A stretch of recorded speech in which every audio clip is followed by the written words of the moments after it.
This boy was born and his parents' only hope was completely destroyed. He was born without an arm. Not only did he suffer the scorn of his father, his mother was always telling him to stop living, only because the family rival, Kajin, was born gifted. At the age of 5, Dawn was just learning how to hold a sword. But Kajin has already learned superb sword skills. My mother couldn't accept the reality of the situation and drank all day long. Father can't take it anymore. Sold Dawn to a rival of the family as a slave for 30 gold coins. And Kajin himself doesn't like him. Every day Dawn was tied up in the snow and whipped, and constantly mocked him for being born a loser. But Dawn is a collateral. None of the elders are on his side. And then Kajin's abuse of Dawn just got worse. Every day, he would beat him until his head was bleeding before he would stop.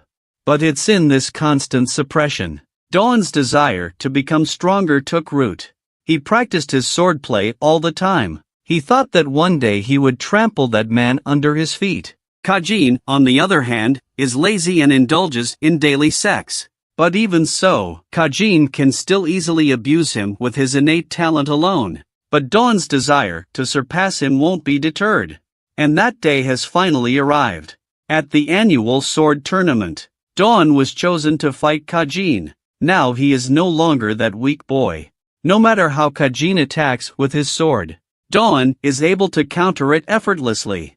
I saw his eyes suddenly glowing fiercely. He swung his greatsword in his hand and slammed it down. A purple sword energy rushed towards Kajin quickly. The light emanating from it continues to irritate his eyes. But just when Kajin was stunned, Dawn has already flashed above his head, followed by a heavy slash. Kajin raises his sword and barely manages to parry it.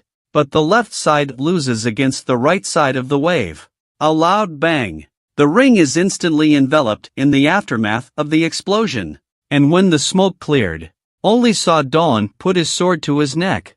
There's an outpouring of support from the audience. And it's his first win over Kajin since he lost 80 matches. You just had better luck when you were born. If I were you, I wouldn't be one of your loser trampling lapdogs. Dawn turns around and walks out of the ring after disliking him. Suddenly his pupils shrink dramatically. Kajin has the temerity to attack from behind with his sword. But at the moment, Dawn is still smiling, because he proved that even with a broken arm, the collateral line can still defeat the direct line. Yet after being stabbed with the most powerful holy sword known to House Sarmian, no matter who it is, they will surely die. But just after Dawn fainted, the holy maiden, who can heal all things, appeared. Fortunately, with her magic, Dawn's life was saved. But when he woke up again, he was tied to a chair. And then the warden angrily scolded him. You filthy collateral. In order to defeat Master Kajin, you made a pact with the devil. Sacrificed 300 innocent children alive. I have sealed all of your magic. You are sentenced to life imprisonment in the name of family honor. Only to see Dawn grin. I just beat Kajin, but not the entire Sarmian family. Dawn was then confined to prison. But then Kajin appeared. My dear brother, thanks to you, I'm a spy. A loser is always a loser. And then they deliberately reduced the amount of food they were given. Eventually Dawn was humiliated and starved to death in prison. But just after he died for good, he felt a pain in his right arm. There's an older man in front of him, scolding and lecturing him. At this moment, a memory suddenly flooded into his mind. Wait, why am I the seventh son of the Ardenkers, Wonsen? However, when the older man saw Wonsen turn his head and ignore him, he wanted to teach him a lesson. Dawn's aura of murder was all over him. A heavy slap on his chest. It sent him flying 10 meters away. This is so powerful, I can't believe it. I'm gonna go over there and try to help him up. But he didn't appreciate it. Instead, he advised him, don't think you can do whatever you want just because you're a direct descendant. My son will beat you in the future. You'll be the laughingstock of the direct line. Dawn also recalled that his father said the same thing, and as a result, he was a loser. But Dawn didn't think much of it. He thought it was just a dream from the start. But at this moment, more memories appeared in his mind. The body's owner lost his mother at birth. and his father is still ignoring him. And his daily encounters are comparable to Dawn's. It's being treated like a loser and abused mercilessly. Then he found a diary in a bookshelf. Dawn then realized that he was reincarnated. The man who wanted to die gave up everything. The one who longed for life was unexpectedly resurrected. Suddenly Dawn's eyes glow with ferocity. Who the hell are you? Get the hell out of here. Only a god appeared with it. His name was Julian, the original owner of Wenson's body. He said that he originally wanted to call the Elf King to come over and help, but then Dawn stepped in by mistake. But now he's just a sub-god. To become a true god, he have to achieve more. Dawn says he's not the least bit interested in work. With a new lease on life, all he wanted was to live in peace. Julian immediately threatened him with his life. If my power disappears, you won't survive in this body either. Dawn doesn't believe him. But then Julian's power waned a little. Dawn's body suddenly became extremely heavy. He then collapsed to the ground in dead silence. Come on, I'm giving you all my memories right now. A bolt of lightning was seen striking Wenson's torso. And then a sad memory came to light. But Dawn immediately saw something strange. Julian was just playing weak. He's just preparing for his revenge. Dawn wakes up in a cold sweat. What the hell kind of world is this? A 13-year-old kid actually has such a deep heart. But then Julian suddenly smiled. Do you know the story of Dawn, the great evil, and Kajin, the king of heroes? Nearly 1 billion people have been duped by this murderous demon. Not only did he deceive the entire nation into becoming a spy, he fabricated history, vilifying Dawn, who is permanently incarcerated in prison, falsely claiming he escaped by killing 100,000 of his jailers. Not only did he make a pact with the devil, there are as many as 80 million innocent souls under the sword, and in the name of a wanted man, he joined forces with Riluan, the finest Kensei of his generation, to crush Dawn. After hearing this, Dawn was completely enraged. Damn the Savinans. I've already been killed by him. He also fabricated history and said I was the devil. Julian says it's just a history of the winners. There's no need to get so excited. But how could Dawn not be excited? Because he's the archdemon who was killed. He's so angry, his lungs are about to explode. But I don't think there's a Riluan Kensei in my memory. Julian says he's Aslan, the originator of Ardenkar. So that little brat was the first head of the family. Before Dawn died, Aslan was his #1 fans. After he was imprisoned, Aslan also fought for him many times. And he's made it clear that he's going to do him justice. But Dawn hasn't seen him since. Originally, I thought he was secretly murdered. At this point Julian interrupts and says, that's why the ancestors left the supreme mission. And that was to go beyond the Sarmian family. Killed their descendants for Lord Dawn. Dawn is seen holding the holy sword. He knows that Aslan is trying to save his honor. It took abandoning the family to build what is now Ardenica. But now the mission would be his to fulfill. At this time, that feeling came again. He's become extremely heavy. Then he passed out again. And when Dawn woke up, he immediately meditated to heal this useless body. Suddenly his eyes flicker. How could this magic power be here? Julian, get your ass out here. Only to see Julian drifting in, dragging his sleepiness with him. Dawn then grabbed his arm violently. Dawn is confused. Why has he never practiced swordsmanship since he has such perfect conductive bones? Julian states that he was not born to practice swordsmanship, and it has nothing to do with his desire to die. Dawn can't explain it either. But in addition to building up the heart phase, you can also store magic in your bones. Can use magic endlessly, in their time. It is by virtue of the heart phase that a martial artist shows his strength. The more stars, the more powerful the warrior is.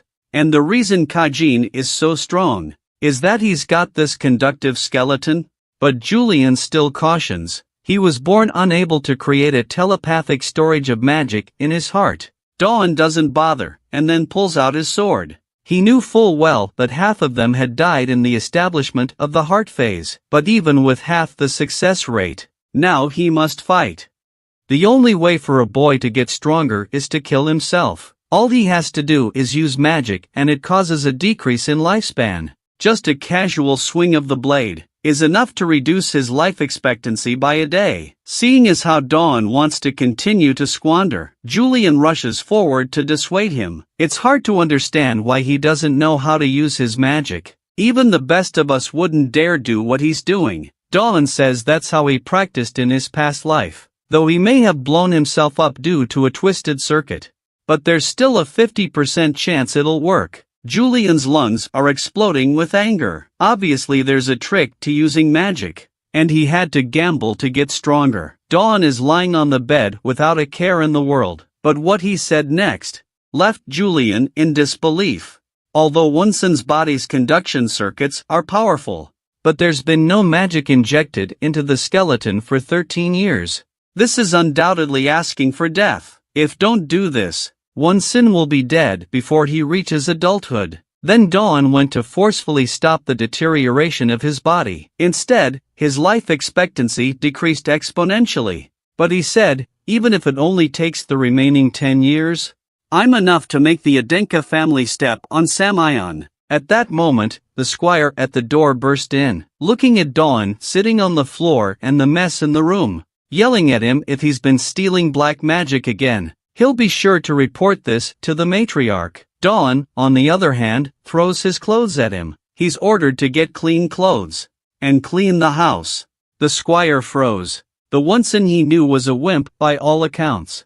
He's a completely different person today. Then once again, he shouted out, "Didn't I remind you that this is the kind of trouble I hate? Have you forgotten who you are as a squire? Don't like doing this kind of thing? I'll have the head butler deliver it himself. Talk to him again about this thing that you find troublesome." The squire's lungs are about to explode. He had to take his clothes and change them for him.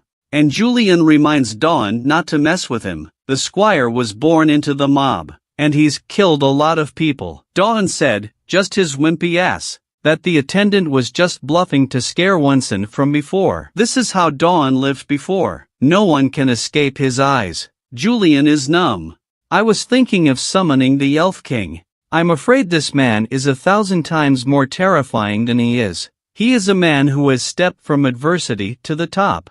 But he was attacked from behind by his own brother, and locked him up in a filthy prison for an indefinite period of time. Even more pathetic, he was deprived of food and drink for 48 days.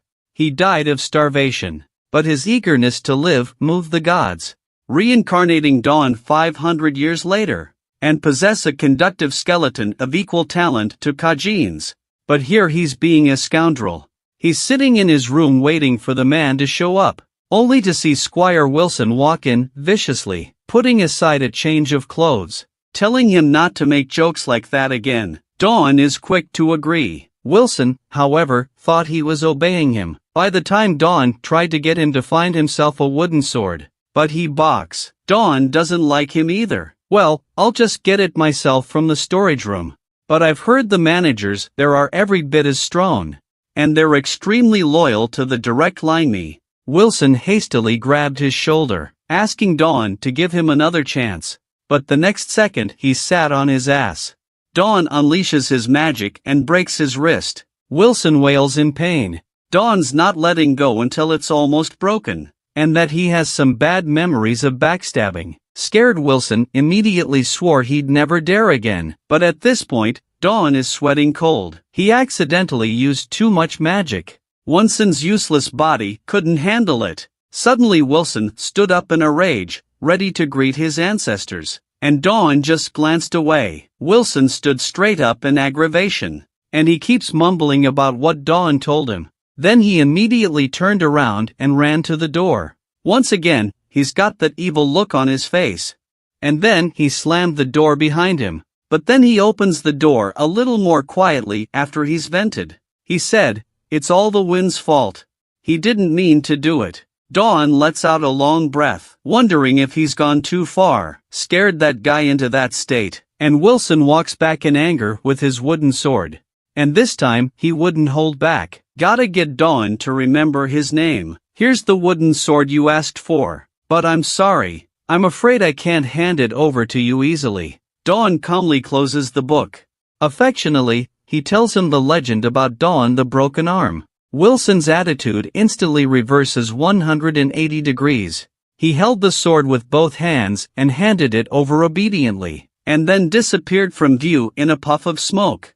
And Dawn, after getting his hands on the wooden sword, he went to the training ground to familiarize himself with his previous swordplay. But he's only begun to move a few times. He's breathing heavily from exhaustion. This situation really isn't very kind to Dawn, but he's enjoying it. The feeling of being tired is simply very refreshing. But at that moment, a swordchi suddenly attacked, splitting his training stake in half. Just as Dawn is surprised, there was a yellow-haired boy with a wooden sword in front of him. He's a loser who even despises his family's servants. But he possesses a cultivating physique that everyone envies. But he only has 10 years left to live. But in order to fulfill the only mission left by his ancestors, he was determined to do everything for his family, regardless of whether he lived or died. At this point, Dawn began his training. But there was an arrogant yellow hair who intentionally caused trouble. He uses his magic to split Dawn's training stake in half. And he's the strongest of the collateral, Residenka. Dawn also saw that he was the son of the older man from earlier. But he's also here for one reason. In their age of martial artists, collateral can participate in the tournament as long as they're 14 years old. The winner of the tournament will have the opportunity to challenge a direct descendant of the same age. And Dawn is the man for the job. As the weakest direct line despised by all, Reese decidedly wanted to come and give him a hard time. Dawn doesn't take kindly to him either. A martial artist interrupting someone's training with impunity. It's a sign that his good old dad really taught him well. Wrath was completely enraged when he heard Dawn insult his father. Raising his wooden sword, he struck him in the shoulder. He wanted to fight him right away. Julian then warned. Reyes was already a powerful 2-star fighter. And he's got the inherent characteristic of iron will. He's far superior in every way. Dawn also knew that if he fought Reese with his current strength, he would lose immediately. But there's one thing he can't let go of. Dawn raises the wooden sword in his hand. As a collateral who dares to challenge a direct line in public here, do you want a good beating at home? Although he is a 0-star warrior, he can't build a heart phase and has no magical powers. But he can give Wrath the creeps. It feels like it could kill him in an instant at any time. And that's the kind of fearlessness Dawn exudes. And Reese said, let's just stop this charade.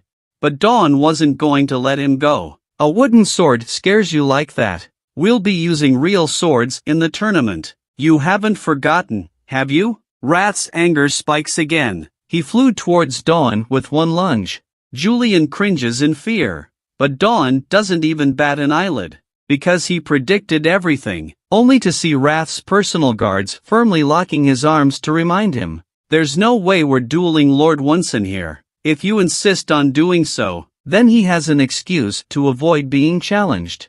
And while Reyes was furious, but he decided to hold off until the tournament to kick his ass. When he get back to the room, Julian Fay is going to blow a gasket. He didn't think Dawn had to deliberately provoke Rex. The only goal now is to get stronger as soon as possible. But Dawn says, he's just trying to educate kids who don't know any better. And then he told Julian to hurry up and teach him how to control his magic. Characteristics are created by man with God's blessing. If an inherent characteristic is honed to ever greater perfection, a more powerful magical link opens up. This is also known as the tech tree. And Wrath's iron will has been honed to a medium level. It's the one that can multiply his defense and destructive power. But Dawn feels that unilateral development is not good. But Julian thinks it's the only way to get stronger the fastest. Dawn is deep in thought. Indeed, Wraith is so powerful with one characteristic alone. Even if we didn't meet him at the tournament, the others must be difficult to deal with too. He's gonna have to get used to the fact that characteristics can make him stronger. But when he came back to the training ground, there were a few more people watching him at all times.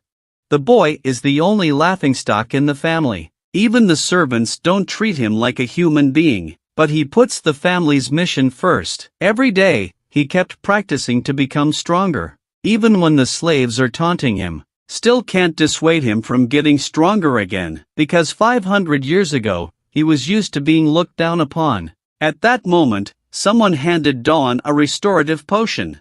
And he was the White Ship's second-in-command, Merlin. Dawn wonders why Merlin is helping him. Merlin admits that he did look down on him before as well, but now his mind has changed.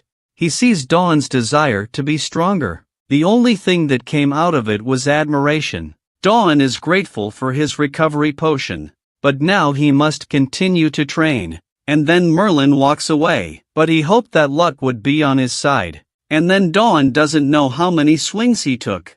That's when he suddenly felt the magic in his heart, and he saw the perfect trajectory to swing his sword. He swung hard at the stake. The stake was split in half by the wooden sword. Dawn is excited. He's finally able to control his own magic as well, and attach it to the surface of the wooden sword. After Merlin arrives at the training grounds again, Dawn has left first, but he's shocked by what he sees. He couldn't believe how fast Dawn was growing. He's a monster. At the same time, Julian pulls out books about the sword tournament. Not only does it contain everyone's personal information, even the skills they can use are clearly listed.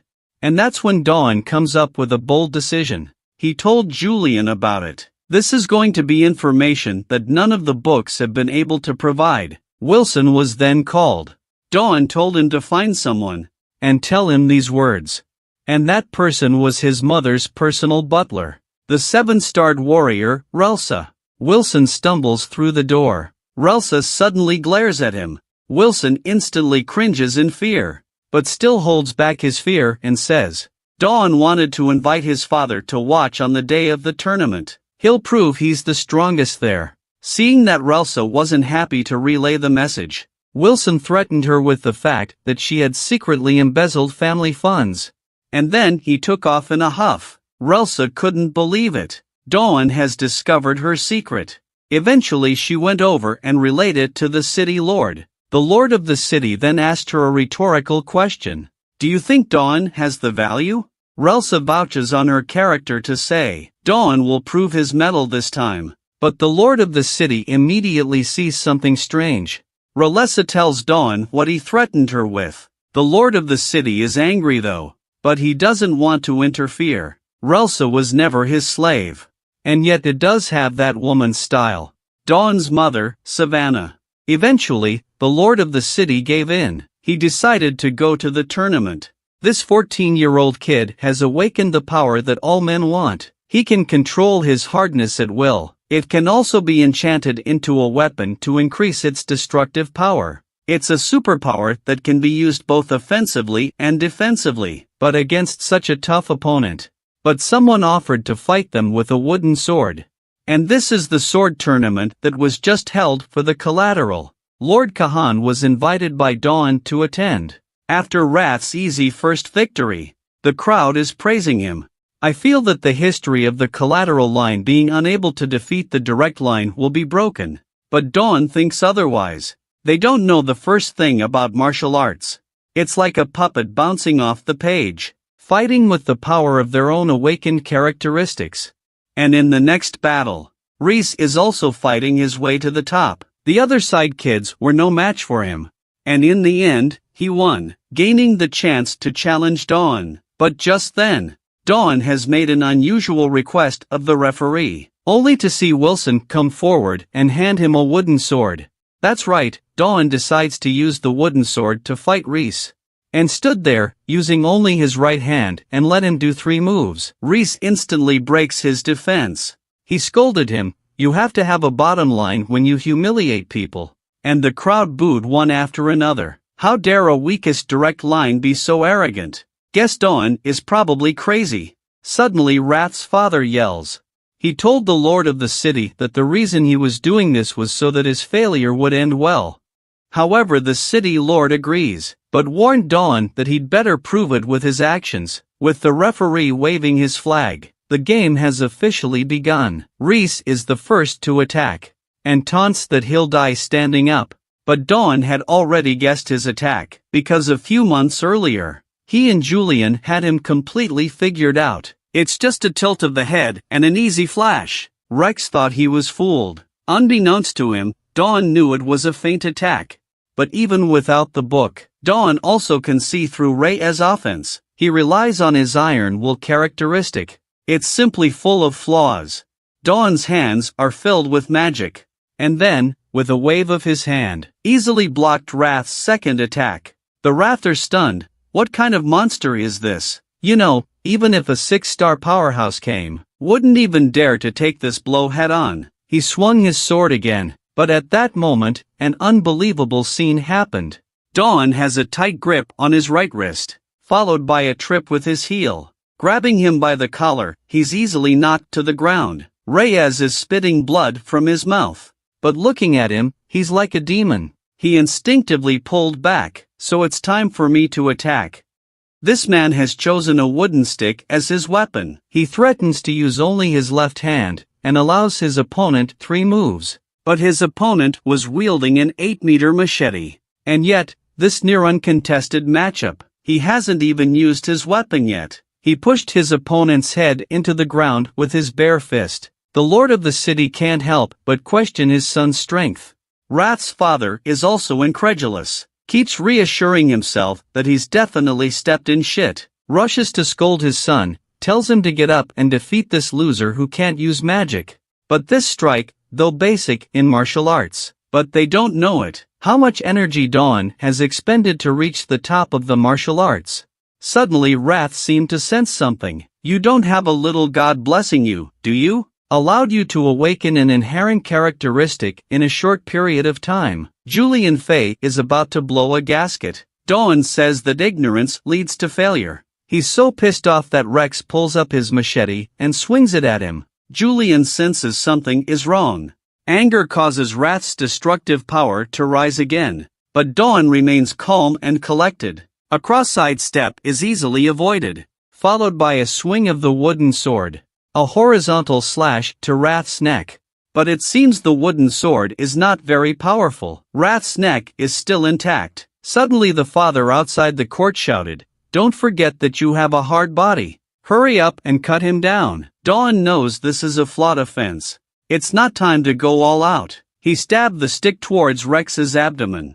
A powerful blast of air instantly sends him flying 10 meters away. Dawn's eyes suddenly glowed. "Referee, you must do everything in your power to prevent this tragedy." The referee was very confused. What the hell is this kid talking about? Before he can ask, Dawn shimmied past with a step. And with that strike it will be his unreserved strike.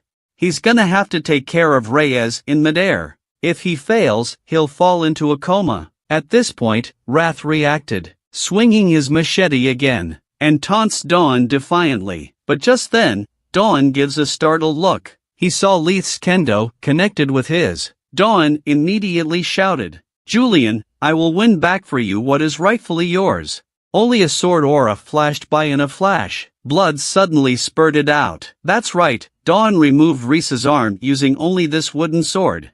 And that's the strongest area of swordsmanship he's ever reached. Twisted magic flow cuts off all enemy skills. In the end, Dawn won without a doubt, and the referee apologized. It was he who failed to prevent this tragedy. Julian also rushes forward to inquire about Dawn's health, but he said it was not the time to fall down now. And that's when the lord of the city made his official announcement. Dawn is the winner of the tournament. He was then called to go to the award ceremony. And the prize was an extremely rare magic crystal. Just ingest it. Strength and magic will instantly multiply. But just as the lord of the city was about to present Dawn with his gift, suddenly someone pushed the door in like a madman. It's a $30 million miracle stone. Can instantly multiply a martial artist's full attributes. It is also Dawn's only symbol of his status, but he gave it to an enemy bent on killing him, because at this moment, his son's life was in danger. Just as Dawn was about to accept his reward, Wrath's father bursts in, raging at Dawn for cheating his way to victory. The lord of the city then asks what happened. The priest said that something had gone wrong. His son's right arm could not be reattached. It's a rare condition that's never been seen before. And then they arrived at the treatment site. But Dawn heard the priest suspect it was apostolic black magic, so he asked the lord of the city to let him respond. Warn with the authority of the city lord. This sword tournament is being held in the sight of the city's lord. Any questions you raise will be subject to his approval. And now in front of all the nobles. So he gave orders to Jerome of the White Swords. Arrest Charles on the spot for questioning the lord of the city. Seeing as how he's still trying to defend himself, the lord of the city steps forward to explain that Dawn is trying to help him, knowing that the trial of House Adenka will only take place once, or he will be subject to a higher arbitration. And then he apologized and calmed down. At this point, the priests are trying to salvage Wrath's right hand, but it doesn't seem to be getting any better. Julian thinks this is a good time for them. Let Dawn question the priests. Would a miracle stone be enough to heal Wrath's wounds? Indeed it can, but it's up to you to use it on him. At that moment, Dawn had a brilliant idea. He told Charles, "If you want to save your son, you must give your right hand." Dawn then drew a sword, cutting the ropes that were tied to Charles. Eager to save his son, he picked up the sword without saying a word. But Dawn told Jerome to take his chances. Just as Charles stabs down, Jerome slashes the sword with a horizontal chop, preventing another tragedy from occurring. Charles was nearly incontinent with fear. Dawn keeps his promise and gives the miracle stone, and with the help of the miracle stone, Wrath's right hand was restored. But whether they are enemies or friends, Dawn can't make a conclusion at the moment. When Dawn returns to his room, there's a mysterious man right behind them. It's Duran, the priest who saved Wrath's life. He's brought the miracle stone to thank Dawn. Dawn weighs his value for the miracle stone and life, showing him where he falls short, and finally gave Dawn a second-class priestly access card. Julian looks at it and simply freezes. Doesn't this clearly give us the right to use second-class priests? It's unbelievable. Duran left after all that. Dawn and Julian are enjoying themselves. But just then, Wilson suddenly pushes his way through the door. The lord of the city entrusted him with the task of inviting Dawn to dine with him. You know, that's a rare thing. Only one person has had dinner with him so far. That would be the lord's second daughter, Dea. This woman's bangs hide pupils that even she dares not look at. She hasn't opened her eyes in 14 years. But when she saw her son for the first time, she suddenly opened her eyes and warned he. And Dawn is here at the invitation of the lord of the city. The lord of the city sought him out for only two purposes as well. One was to congratulate him on his success in the sword tournament. 2, he wants to know what he thinks of what Charles said today. But just then, Dawn's stepmother suddenly stares at him in deathly silence. Dawn's whole body shudders in fear. It was the first time he had ever experienced such a bad feeling. Julian then muttered that his stepmother had the eye of truth. No lie can escape her eyes. But he found no trace of the apostle. This also negates Charles's claim that Dawn didn't join the apostles. Then came his swordplay. The lord of the city finds it hard to believe that a man who was unable to establish a heart phase was able to cut off the arm of a 2-star Reese. Stepmother thinks Dawn's swordsmanship resembles Hiro Kajin's, can cut through all skills in a special way. She then moves forward to use the Eye of Truth again, and interrogated Dawn about where he learned his swordplay. Just as Dawn is about to answer, Julian rushes over and stops him, reminds Dawn that he can't make up hasty lies, otherwise the stepmother will question it to the end. It's up to him to find a solution, but under the constant glare of his stepmother. Julian, however, is overwhelmed with fear, because the person he feared most in life was her.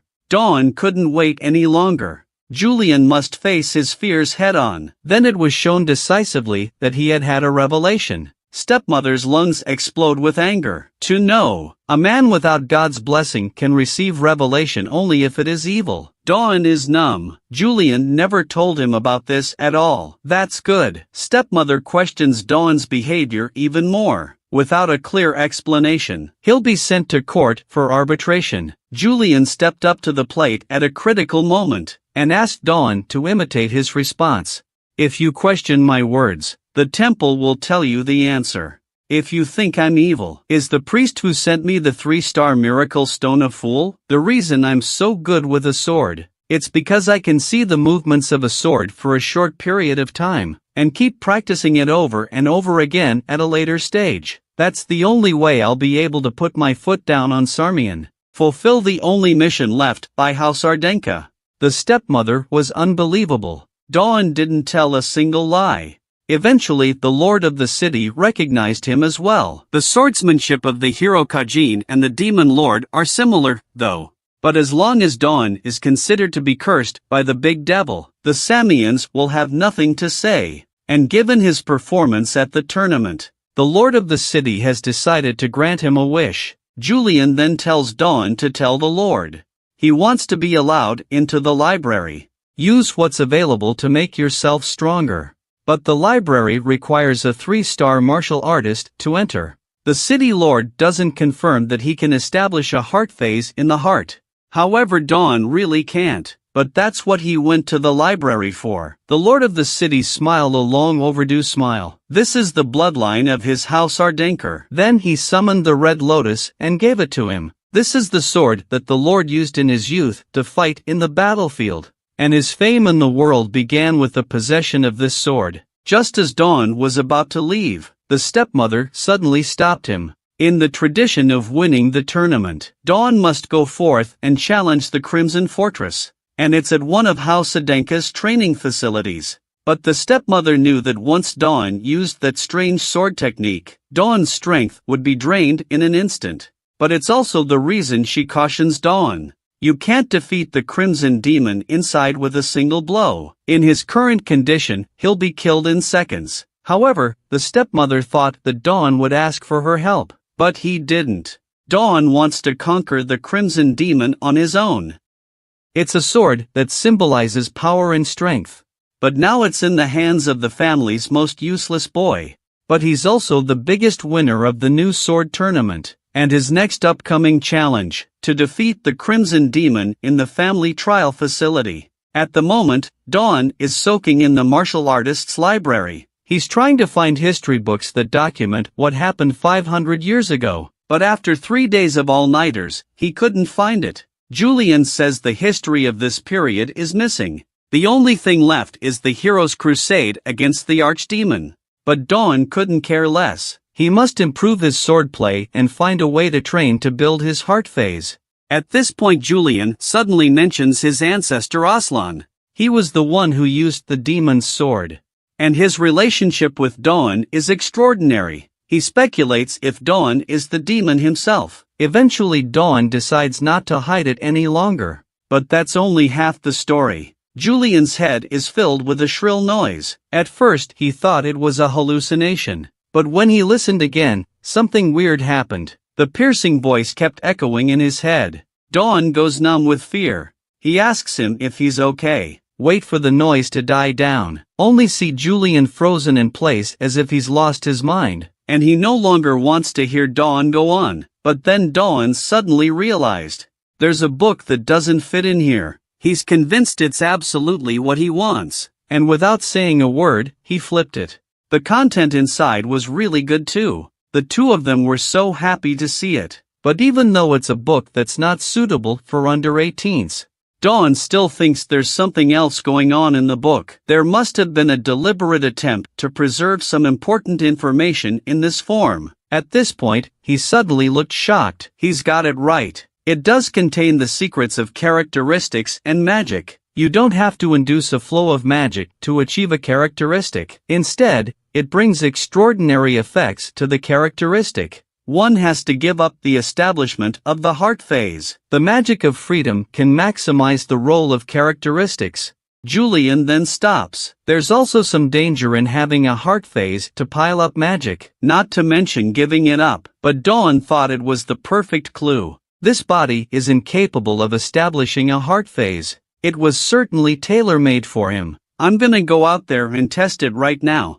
But when Dawn came out, but then an anxious girl called out to him, and she kept repeating whether it was true or not, and she was the only maid who didn't discriminate against one sin before he died. She learned from Wilson that he's gotten stronger and bigger. Not only did he defeat the strongest collateral, Rex, and was given the opportunity to challenge the Crimson Fortress, Dawn then knelt down to comfort her, showing that it's all true. But just when the two of them were chatting, Wrath came to him out of the blue.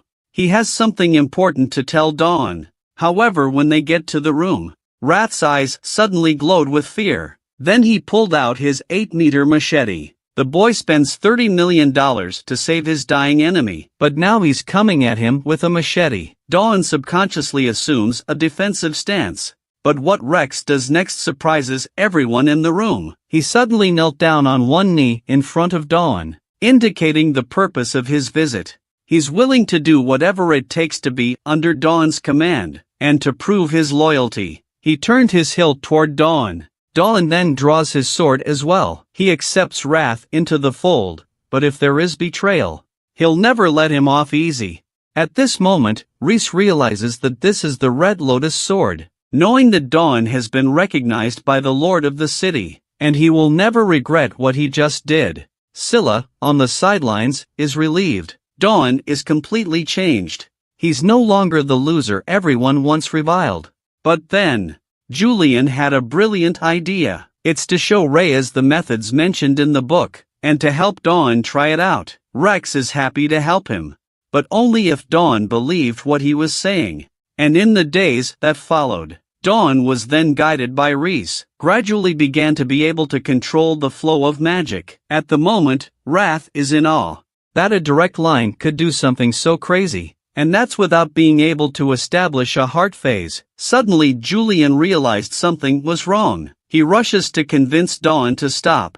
Otherwise, it could be a real disaster. At this point, Reyes realized it too. He felt that Dawn, despite his pretentiousness, but there's no need to be hasty. But Dawn doesn't care. He's even more desperate to increase his flow rate, because from that moment on, he knew that if he wanted to be strong, he would have to pay with his life. Dawn struggles to connect the two ends. Reese noticed and immediately tried to move in to stop it. However, Dawn had already touched them together. Just when he thought this would work, the two ends of the magic suddenly diverge. There's a loud thud. The room explodes instantly. Reese then persuades him again. There's really no point in burying what you've worked for in a hurry. It took him half a year to finish it. At the same time, Relsa is coming towards Dawn's room, but when she opened the door, she felt the urge to kill someone. Questioning them about what happened, Dawn hypocritically states he made a mistake while meditating, but Scylla, on the sidelines, breaks him down. Although she wasn't sure what the hell the trick was, but it's not like it's going to explode if she's just meditating. And yet, Relsa doesn't want to pursue this any further, because there are more important things to tell Dawn. He's out of time. The Lord has ordered him to breach the Crimson Fortress within a month. Now his task is even more urgent. Relsa wants Dawn to be taken seriously, but Dawn is not nervous. He's even a little excited, knowing that this is what his father expects of him. And Relsa, on her way out, said that she would personally monitor Dawn's daily movements until he could be breached. Wrath knows that it will take at least 2 months for Dawn to receive the blessing of the gods. Now limited to 1 month. They have to find another way. But what happened next? It was unbelievable for Reyes and Julian. Dawn has managed to gather closed magic in his hand. This means that it won't even take a month to breach the Crimson Fortress. 2 weeks later, they arrived at a forest outside the city. Now Dawn is ready to awaken his characteristics, as he gathers magic in his hands. Immediately after that, the magic began to split one by one. Gradually, numerous rings of magic are formed, and behind them, a god with a giant hammer appeared. These are 9 extremely common apertures, but in the next moment, they're transformed into gods with giant hammers. He swung his hammer and smashed it into the ground. A wave of light rushes toward the ground. Hurricane force winds rose up all around us. Dawn then begins his characteristic awakening. And this is the blessing of God. Strange patterns appeared in Dawn's hand. Reese then tells him that this is the successful awakening of Iron Will. Increases defense and strengthens the body. But it took less than half a month for Dawn to receive God's blessing. Wrath can't help but be impressed by how powerful he is. Dawn thanks him as well. But there was still one other thing he had to do. And 2 days later, the time has come to crush the Crimson Demon. Ralessa has been asked by the governor to escort her all the way. But she's got a look of helplessness on her face. As far as he knows, no one from House Ardanker has ever failed a trial. He doesn't want Dawn to be the first to fail because of his arrogance. Dawn indicates with an evil grin that Ralessa is worrying too much. He promises to exceed his father's expectations. Then they got into the carriage. But Ralessa was worried the whole way. She suspects Dawn knows nothing about demons. Trying to defeat it once and for all. It takes more than one fatal attack from at least a 3-star wielder. And yet, no matter how she looked at it, Dawn is a martial artist who hasn't even reached 1 star. But he still told Ralessa not to worry. He doesn't even need to study demons of this magnitude. And the reason Dawn is so confident, it's because 500 years ago, this demon was the first monster he ever conquered. And by the time they got to their destination, there seems to have been a vicious battle here. All this is a relic of the history of our ancestor Aslan's defeat of the great evil, says Ralessa. At this point, Dawn is lost in thought. He's convinced there's something else going on here. We must find the 500 years of history that have disappeared. At that moment, Ralessa suddenly drew her sword. She then points to the sky and unleashes her magic barrier skill. It can control the number of enemies to a great extent. But at this point in Dawn's presence, a crimson demon with a scythe appeared. Dawn then drew his red scythe and instructed Ralessa to enjoy the rest of his performance. The demon was seen charging swiftly towards Dawn. Julian panics and tells him to get out of the way, but only Dawn knows. A large weapon will have a hard time once it's out of range. Now he's going to have to take the fight to the front and get in close. That's right, before the devil can swing his scythe. He then has to parry Dawn's attack with the hilt of his blade. Dawn's eyes are glowing. He chastised the demon, and it was time for him to die. And then he keeps swinging his sword.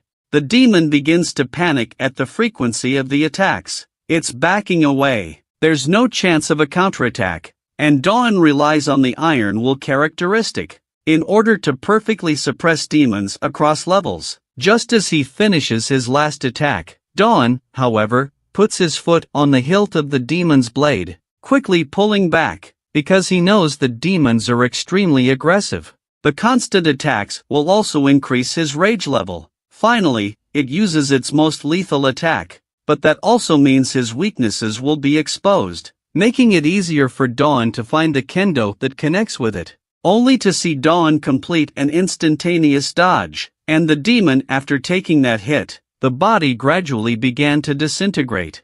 And with that, his main core is exposed.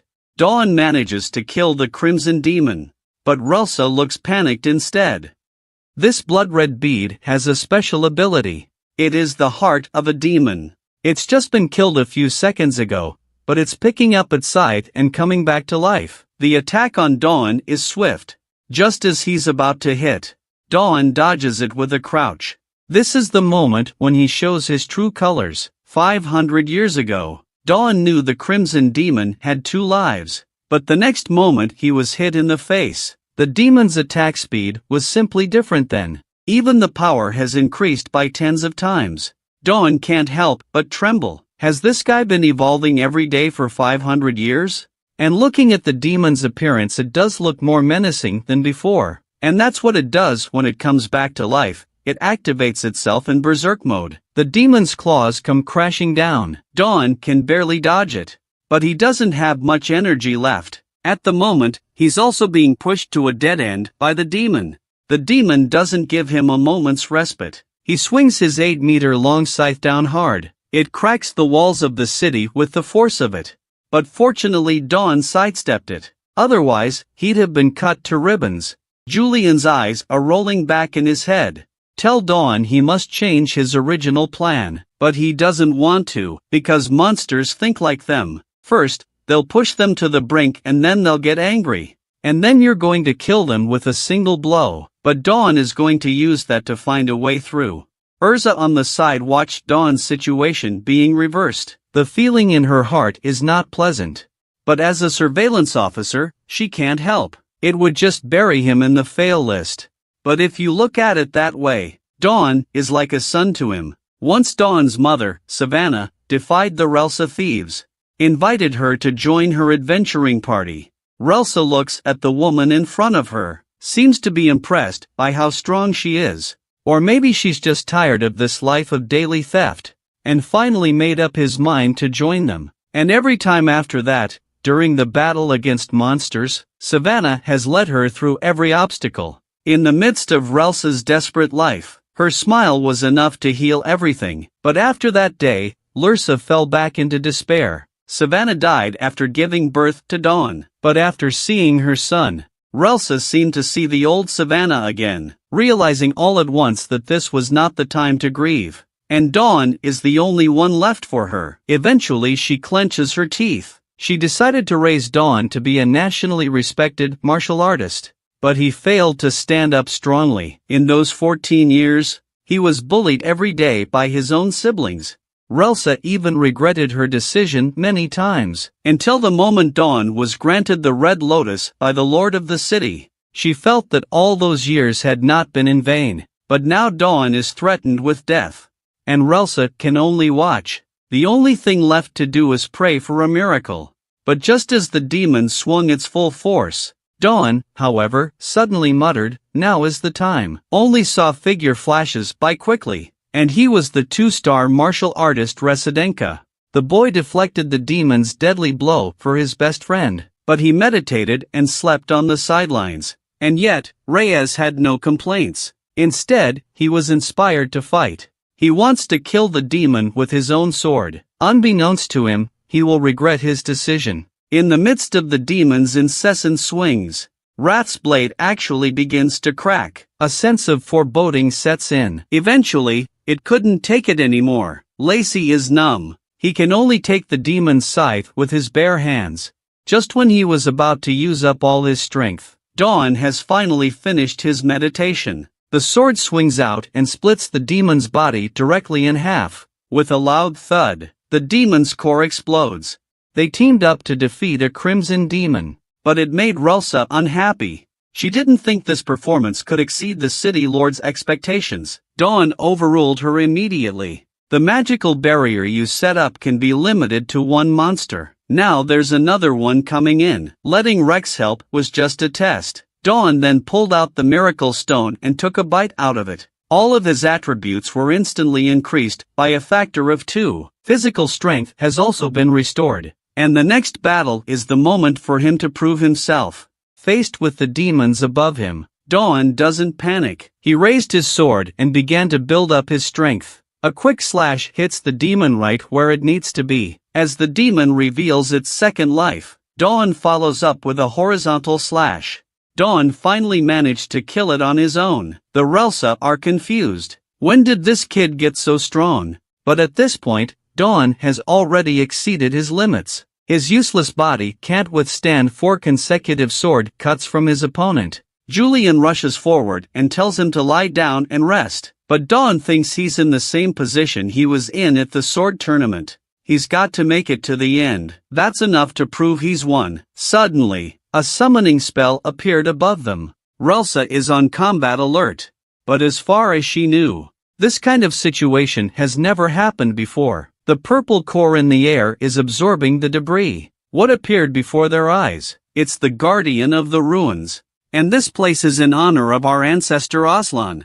The guardians will do the bidding of House Ardenka. Relsa then warns it to retreat.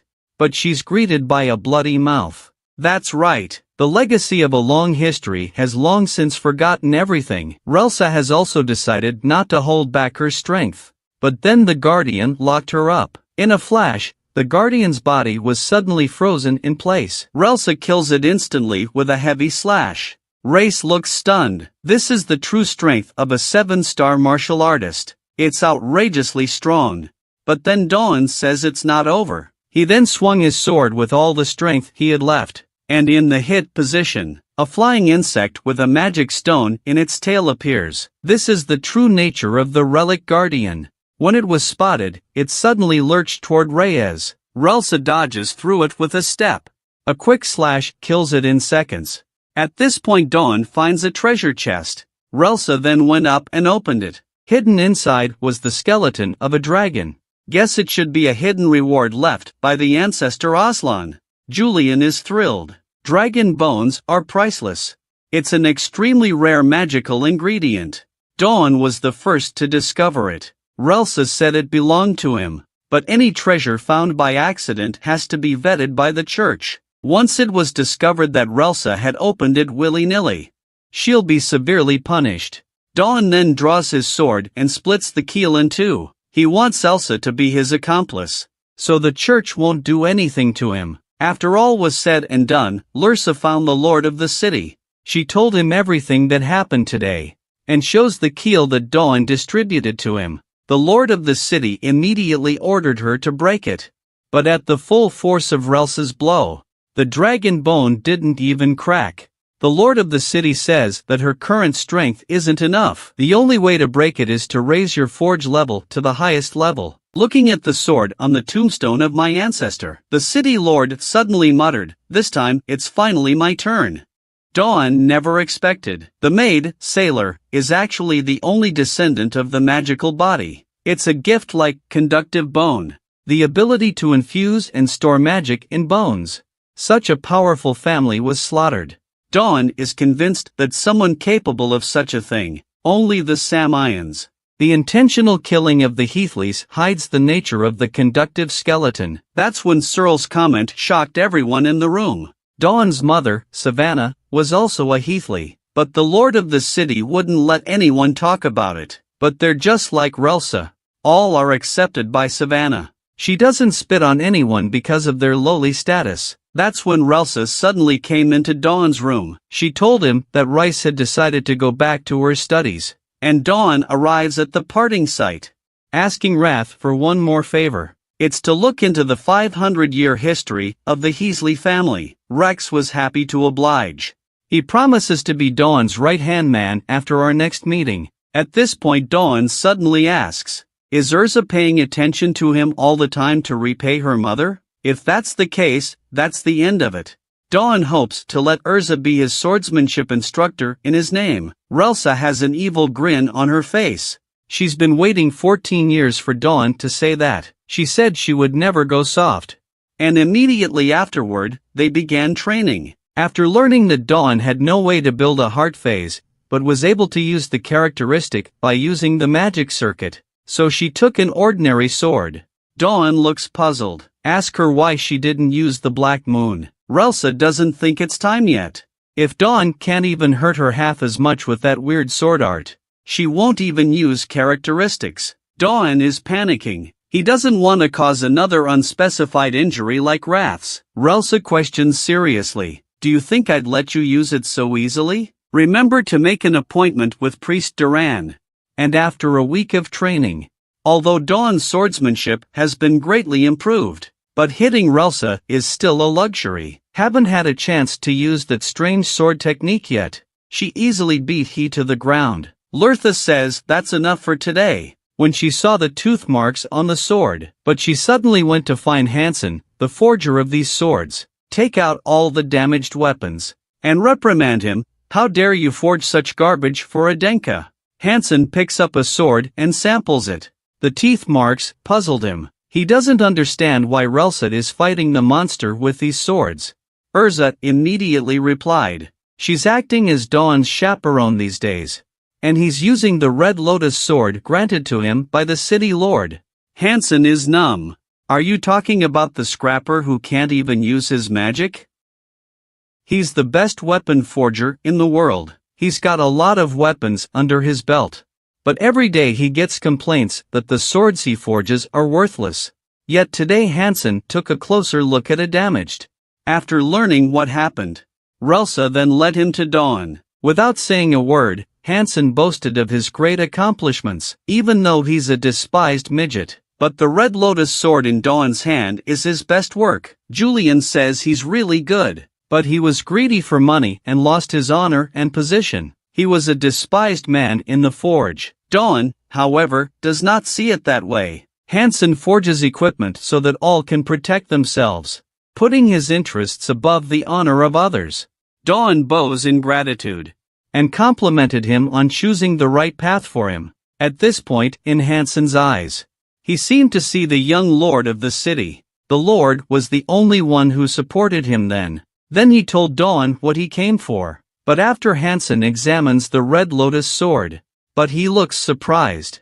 I'm surprised the blade stayed intact after a fight with a high level. It's not like fighting with a sword at all. So he asked Dawn to use his fighting swordsmanship here. Julian rushes forward to dissuade him. That means he's overloaded for the day. But Dawn knows that meeting such a great man is difficult in itself. Suddenly Sailor viciously pinches Hansen's shoulder. He's scolding him for making things difficult for others at this point in time. Dawn looks puzzled. So they know each other. Relsa then explained that although they were not related by blood, but they're like father and daughter. And Relsa's maneuver got Dawn out of it. And then he tells Hansen he'll bring his daughter to visit him tomorrow. That make Hansen very happy. He's a total slave to his daughter. Early the next morning Dawn fulfills his promise from last night. When he's done demonstrating his swordplay, Hansen has a wicked grin on his face. I'm sure the lord of the city wasn't blind for nothing. This boy's strength is comparable to that of the former hero and demon king. It makes him want to forge a sword of Dawn's own, but it requires a rare magical bone. Dawn then pulls out his loot from a while back. The Hansen are stunned. This is actually a dragon bone that is thousands of times more advanced than the desired item. But then Dawn said he didn't want a brand new sword. I hope that piece of keel can be used to strengthen the Red Lotus sword. Hansen, while not sure what Dawn's intentions are, but in the end he agrees with him, and said it would be done in 3 weeks. But when they showed up for their appointment to pick up the Red Lotus sword, Hansen's forge was surrounded by a sea of fire. The man has been sleeping in the fire for 12 hours. But the culprit of the fire was just a bone.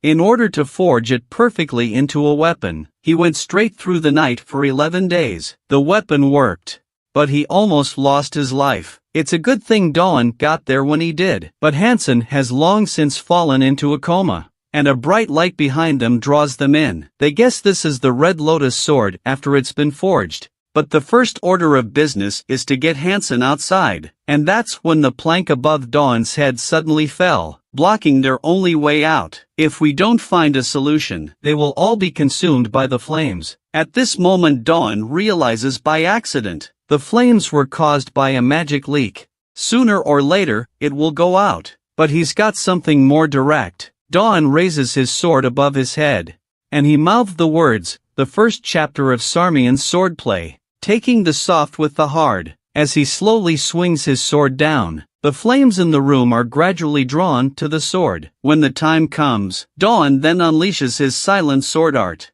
And as he continues to swing, the flame goes out as it hits the blade. Dawn has managed to extinguish the flames in the room. He sits down on the floor breathing heavily. The Julians are stunned. Who the hell was this guy 500 years ago? He is even so proficient in the swordsmanship of the Samion family. But just then Hansen woke up. But then he questioned Dawn if he was an undercover agent sent by Sarmian or not. Fortunately, Dawn deceived him and got through. He said he was hallucinating. There's nothing here about Sarmian. Hansen believed it. He then motioned for Dawn to come forward and retrieve the Red Lotus sword. But the moment Dawn took hold of it, the Red Lotus resonated with him as if it had been brought to life. And just on the blade of the sword, Dawn's iron will is revealed. He couldn't help but froze. Hansen sees the look and thinks he's dissatisfied. Dawn says it's an incredible sword. He asked him to make him a brand new sword. Hansen agreed. But want to find this rare dragon bone again. There's a good chance he won't see it again even if he dies. Julian couldn't help but laugh like a pig. The next second Hansen gets slapped directly in the face. Relsa serves up the other half of the keel that Dawn shared.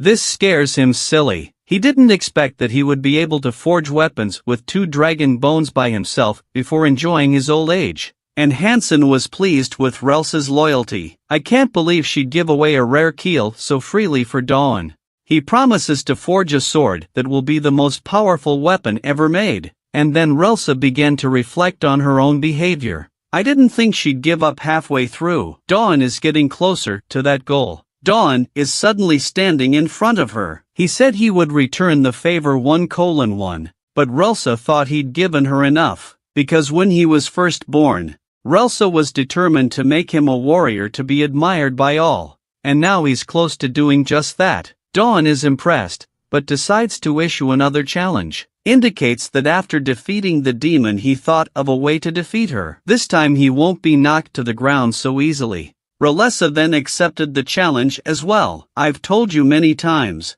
you're 100,000 miles away from beating me. The boy grabbed the -2000-degree blade with his bare hands, but his palm is still intact. Not only did he defeat a 7-star martial artist who was dozens of times stronger than himself, he threw his sword back at her and asked to do it again. But the next thing Dawn said completely pissed off Relsa, who hadn't been giving her full strength. And this is the matchup where Dawn proves his mettle after acquiring the enhanced Red Lotus. At that moment, a wave of light flashes by. Relsa's in the air. Dawn then raises his sword and takes her downward strike hard. There's a loud thud just as the weapons collide. The two powerful forces directly exploded. The Relsa are stunned. She's using 60% of her magic. But the explosion failed to damage the surface of Red Lotus and her sword. At the same time, Dawn captures the kendo that connects with Relsa. He then swings a swift sword bolt, though the blow didn't hurt her half as much as it should have. But Relsa can clearly feel Dawn's magic has skyrocketed in a moment. The Red Lotus sword is also greatly enhanced. Dawn then tells her, Red Lotus absorbed the properties of Iron Will. It will no longer take damage, and it will withstand all impacts. And upon learning this, Relsa will not continue to let go of the water, and then she continues to increase her speed. A myriad of shadows surround Dawn, but then Dawn closed his eyes. He knew the difference in power between him and Relsa, but he's already got a plan, and with that, he swings his blade right in front of him. Dawn misses. Relsa reveals herself. Unbeknownst to her, she had stepped into a trap. Dawn grabs the blade of the sword with his bare hands. He's been expecting a surprise attack from behind from Relsa. Dawn's eyes are glazed over with murderous rage. He used the first form of the Dwarf King's swordsmanship, double blade slash. The sword energy that erupted instantly swept across the arena. But when the smoke cleared, Relsa is unharmed. She admits that she lost. But Dawn threw the sword back at her. Give me your full strength. I'd like to see how strong a 7-star martial artist is. Relsa was completely enraged after hearing this. She says she will absolutely douse Dawn's flames.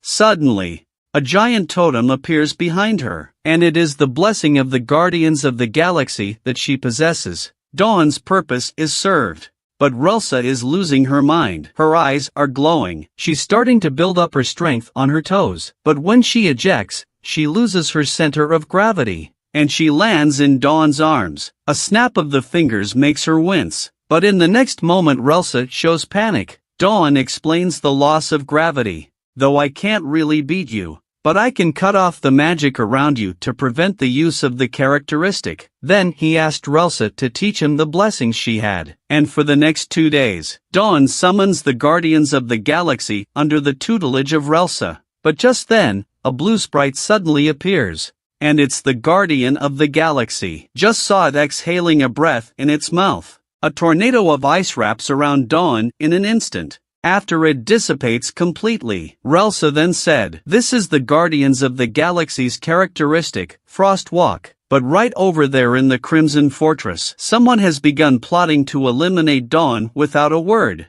It's an apple that can bring people back from the dead. It grows at the top of the tallest tower, connected to the sky. It's known as the Fruit of Paradise, and he was another of the treasures left behind by our ancestor Aslan. For Dawn, which only has a 10-year lifespan, it's certainly a lifesaver for him. But Dawn now faces a most immediate problem. Once inside the Crimson Fortress, they will have no financial resources. Julian patted his chest and said it was all a piece of cake. He's already paid off the people in the 6th Wizarding Tower inside. Any money donated to the people in the tower during his lifetime can be withdrawn at that time, as long as the person in control of the tower doesn't die. But the next second Julian has a complete meltdown. Dawn overheard the man being secretly murdered. This also means that Julian is out of pocket. He gave his savings to the other side. After his death, his will was discovered by accident, and he gave all his power and wealth to his brother Wagong. Dawn says he has to investigate this man first. Then they can claim everything that belongs to them. And in 4 months, Dawn embarks on a challenging journey to the fortress.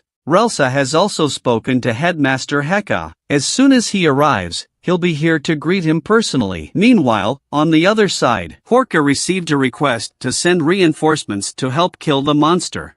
He jumps out the window and escapes without saying a word. Wagong is numb, but he's the only one to receive Dawn. He then teleports to the top of the city gate. But when he picks up his telescope and sees the one next to Dawn, he then conjures a spell in his hand. The rumors are true. I'll never let that kind of trash into the fortress. We'll kill him on the first test. And Dawn's upcoming test. The most powerful predator in the snow. White tiger with blue pupils. But Dawn is already hungry. He wanted to try the power of the red lotus in a real battle. He then turns his head and taunts the blue-pupiled white tiger to come and bite him. The white tiger falls for the trick and charges at him like a madman. But Dawn senses something is wrong. Suddenly, another white tiger with blue pupils lunges from the right. But Dawn knows he's outnumbered. He'll have to retreat for a while and observe the situation. But what he never expected was, nearly 100 more blue-pupiled white tigers are coming his way. But this is something that puzzles Dawn. Normally, as the strongest predator, they wouldn't be in a group, and they don't smell like blood, so I guess they were just magical illusions. If we can hold out until the caster runs out of power, the blue tiger will disappear. Julian said it was impossible. Spellcasters generally use the summoning method that saves most magic power. There is only one true blue tiger, the rest of them are mapped out in a vision. Only the corners of Dawn's mouth are slightly upturned, because he's found it, that the real white tiger is hiding in the very back. And then Dawn leaps down. He used the Galaxy Ranger's special frost walk. Dawn's feet freeze with every step, allowing him to walk freely through the air. Wagong is dumbfounded when he sees it. Isn't this kid a wreck? How can there be a blessing that Relsa possesses? Then Dawn rushed to the back of the white tiger group in one breath. And the white tiger in front of him is the culprit that mapped out the rest of the white tigers. Wagong's lungs are exploding with anger. He orders the two white tigers in front of him to attack. The red lotus absorbed the Frostwalker's characteristic. This strike from Dawn's unfurled kendo will also be enhanced by the Wanderer's metamorphosis. An instantaneous flash crosses the front of the room. It was followed by a chop from the real blue-white tiger. Dawn manages to sever its magical connection to the caster, and Wagong's spell breaks apart. He can't help but fear Dawn. There's no way to guess his current strength. He knows more about magic than anyone. But the fact is undeniable. Dawn passed the first exam. Wagong then ordered the gates to be opened to welcome him. The boy just farted in the air, and he slapped him in the face. But there are actually 7 ruthless people like this in the Adenka family, and now Dawn has been placed in the same quarters as this tough guy, and his vengeance has begun. Just after Dawn passes the first test to enter the fortress, he was greeted by Dean Wagong himself, and on the carriage to the dormitory, Wagong euphemistically tells Dawn he'll be put in a dormitory with the others. Now he's officially a cadet at the fortress. All of his status will be null and void. Dawn didn't object to these provisions, because he came here with a different intent. Dawn then inquired about the hierarchy here. Wagong said that the student levels here range from level 9 as the lowest level to level 1 as the highest level. But if you can pass the graduation exam for promotion after level 1, you will be recognized as a breakthrough fighter. But Dawn's time is running out. He must find the golden apple in 4.5 years. He wants Wagong to give him a clue to the heavenly apple tree. But then he froze. A child is a child. How can you believe in such a deceptive legend? He'll just have to make do with the lies we've made up. It's a good thing Dawn and Julian already read about him. He won't believe it.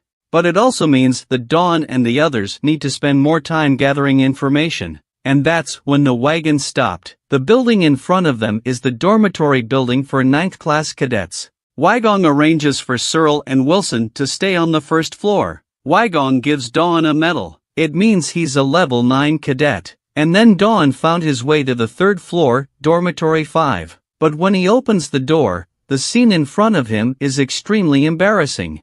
The soon-to-be friends greeted him with open arms. But when he heard a familiar voice, he realized that they were forced to do this. And he was Malong, 6th in line to the Adenker clan. He's also the older brother who hit Dawn the hardest as a child.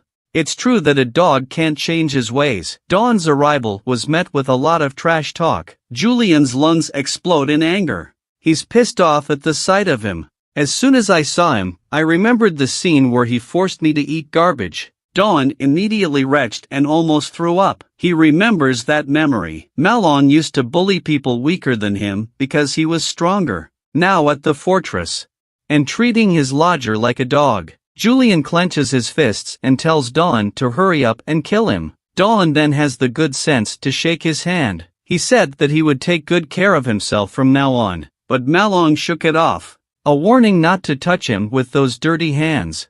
Dawn is instantly interested. Since the soft one can't come, let's get the hard one. How come you've been here for 3 years and you're still a level 9 scum? You're the scrappiest one in Adenka, aren't you? Malong is instantly green at the sound of that. Calling for his dorm mate who was standing by, slaps him right in the face.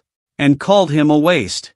And he did this to prove his status here. Secretly mocking Dawn for being the same way. But Dawn is silent. For what he couldn't avenge 500 years ago. Now he can finally pay him back for what he's done to him. Dawn steps forward and grabs Malong by the shoulders. He punched him in the face. The roommates on the side were so shocked that their jaws almost dropped. Oh, that's nice. How dare you provoke me in public here? He swung his sandbag-sized fist and hammered it. Dawn tilts his head as calmly as ever. Then he grabbed him by the collar and hit him with an over-the-shoulder slam. He hit the floor and screamed in pain. Dawn then turns to the crowd and tells them, as a martial artist, you must never bow to evil. It's the least we can do. Suddenly, behind him, Malong swings his sword at Dawn. The boy sees his enemy who killed him 500 years ago. The same brother who told him to eat garbage in this life. But now they live in the same dormitory. But on the outside, he still bullies the weak. Dawn can't take it anymore. Vowed to serve him well. Then he grabbed his clothes and gave him an over-the-shoulder throw. He hit the floor hard. And just as Dawn turns his back, Malong suddenly swings his sword and prepares to destroy him. But Dawn dodges it with a backward maneuver. Julian realizes this is a good opportunity, waging a duel with him between the immediate families. And just as Wagong and Horka are eating their meal, his phone room suddenly rang. It means Malong and Dawn are having a duel. He's going numb after hearing that. He then uses his teleportation magic in place. Wait for Wagong to arrive at the dueling arena. The teacher in charge of this duel asked for his forgiveness. He took the liberty of agreeing to Dawn, but Wagong didn't blame him. He praised him for a job well done. Next, we'll report to him the battle information related to Dawn, and Wagong used his authority as dean. It was agreed that the two sides would settle their dispute by fighting. Malong will have to explain himself afterwards. Dawn then draws his red lotus sword. Malong can't help but taunt him. Are you sure you want to use fake to fight me? He condensed the bloody magic power in his hands. It means he'll be on his knees in less than a minute, only to see countless blood chi pressures spread out from his body. This is the blessing of the Daughter of Terror, and those around those affected could not help but tremble. Julian also realizes that this is a characteristic that can instill fear in people. But Dawn, as a swordsman, he would never fear another swordsman. But Malong is panicking. He really didn't think it would work on that kid. He said Dawn was definitely playing a trick on him. He swings his sword and destroys him instantly, right after he made a drop attack. Malong thought it would be a certain death. But he was wrong. Dawn was behind him in a fraction of a second. By the time Malong is able to react, he kicked him 10 meters away. Dawn then uses his characteristic, Frost Walk, and then Iron Will strengthens his power. The resulting force drove Malong into the ground, and Wygong knew what would happen to him. Malong was able to keep his position as the representative of the 9th grade cadets. It's just that he has more power than the others. But Dawn is now threatening his position. At that moment a purple-haired woman approached, asked what was going on. The people around her told her, the new guy, Dawn, is unbelievably strong. He was able to crush Malong in the entire game. But the purple-haired girl says it's not over yet. Malong's power is inherent in him, but his god's blessing must not be underestimated. Besides, the dean hasn't officially declared a winner yet. Suddenly, a powerful bolt of magic rushed out of Malong's body. And there it was, the blessing of the greatest god he had ever known. The ability to control the power of electricity at will. Dawn can't believe it. This guy has 2 characteristics. But just as he was staring, his right hand was blackened by the mere touch of magic. This man is a top disgrace to the family. But he has the blessing of the greatest god of all. Dawn can't help but be shocked by this unknown power. It's just a slight touch. His hand was instantly blackened. Julian can't believe it. He didn't realize he had this power during the time he was dominated by Malong. He asked Dawn to question him. Malong said it was innate. It was only after coming to Crimson Fortress that he began to master it. You can make a man your own age piss himself with your power alone. Dawn is still the first person who won't be affected by it.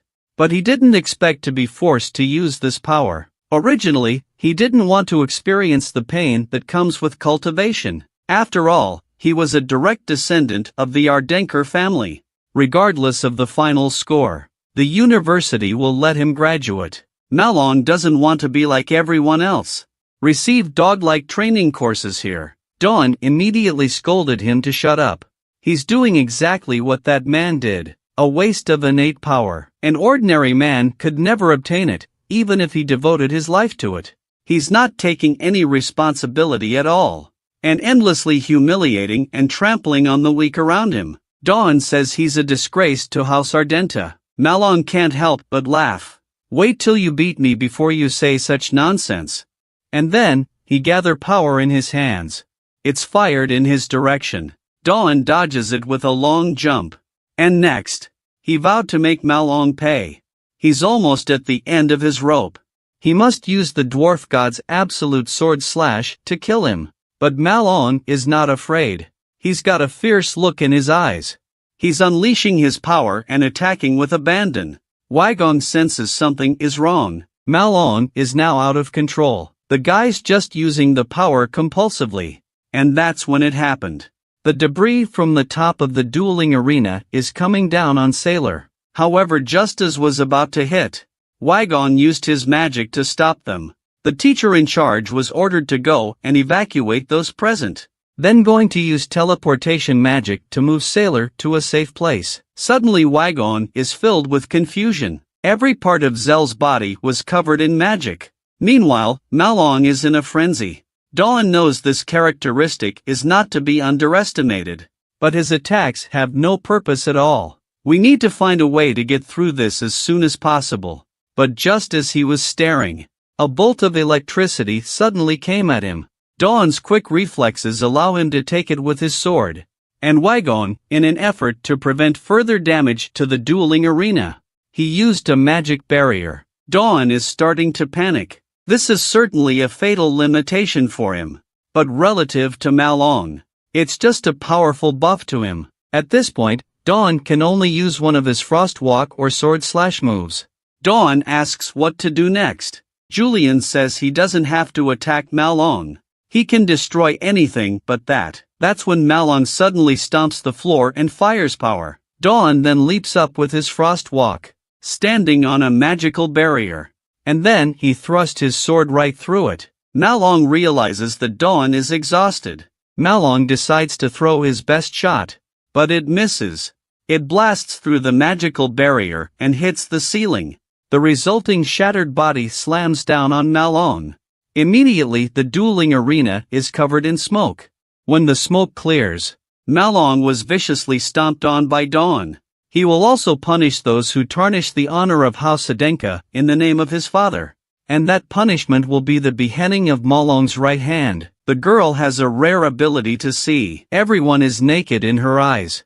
Now she's using her powers on her crush. And her reasons are even more bizarre. She was simply trying to satisfy her own desires. Just as Dawn cut off Malong's arm, Wilson arrived with a priest. She was in a state of shock. Whose second-class priest card is this? Dawn says it's his. The priest had wanted to continue investigating where he came from, but Dawn put a stop to it. Indeed, a fifth-level priest has no right to know. He then follows the instructions given by Dawn and uses healing magic to repair his burned arm. Malong, with his arm broken, thought he had seen the light, but Dawn doesn't want to save him right away. He wants him to choose between his right hand and his honor. Malong's teeth are clenched in anger, but in order to prevent missing the best treatment period, he yelled at himself in front of everyone for being a worthless piece of shit. And Dawn and Julian got what they wanted. It was to make a fool out of a man with a high self-esteem.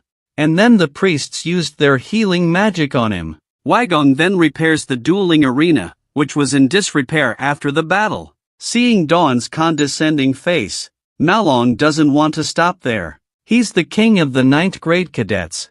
Then he injected power into the rubble. But just as he was about to launch his sneak attack, his hand was caught by a foot. Wagong's eyes are filled with murderous rage. Warns Malong that he better not make a fool of himself. The principal gives enough trouble as it is. Now all he has to do is rest his new arm. And a week after the contest, Wagong summoned Dawn. Although he knew he was a guest of his dead sister, but found out that Dawn had researched his family's origins, and that he was approaching himself with a purpose. Dawn informs him that he was previously an investor in Tower 6. He really wanted the money at first, but after learning about Wagong's life, it made him look at himself again, an impotent teenager silenced by his family's background. It's the same thing that happened to him as a child. Now we're just trying to talk about how we feel about each other.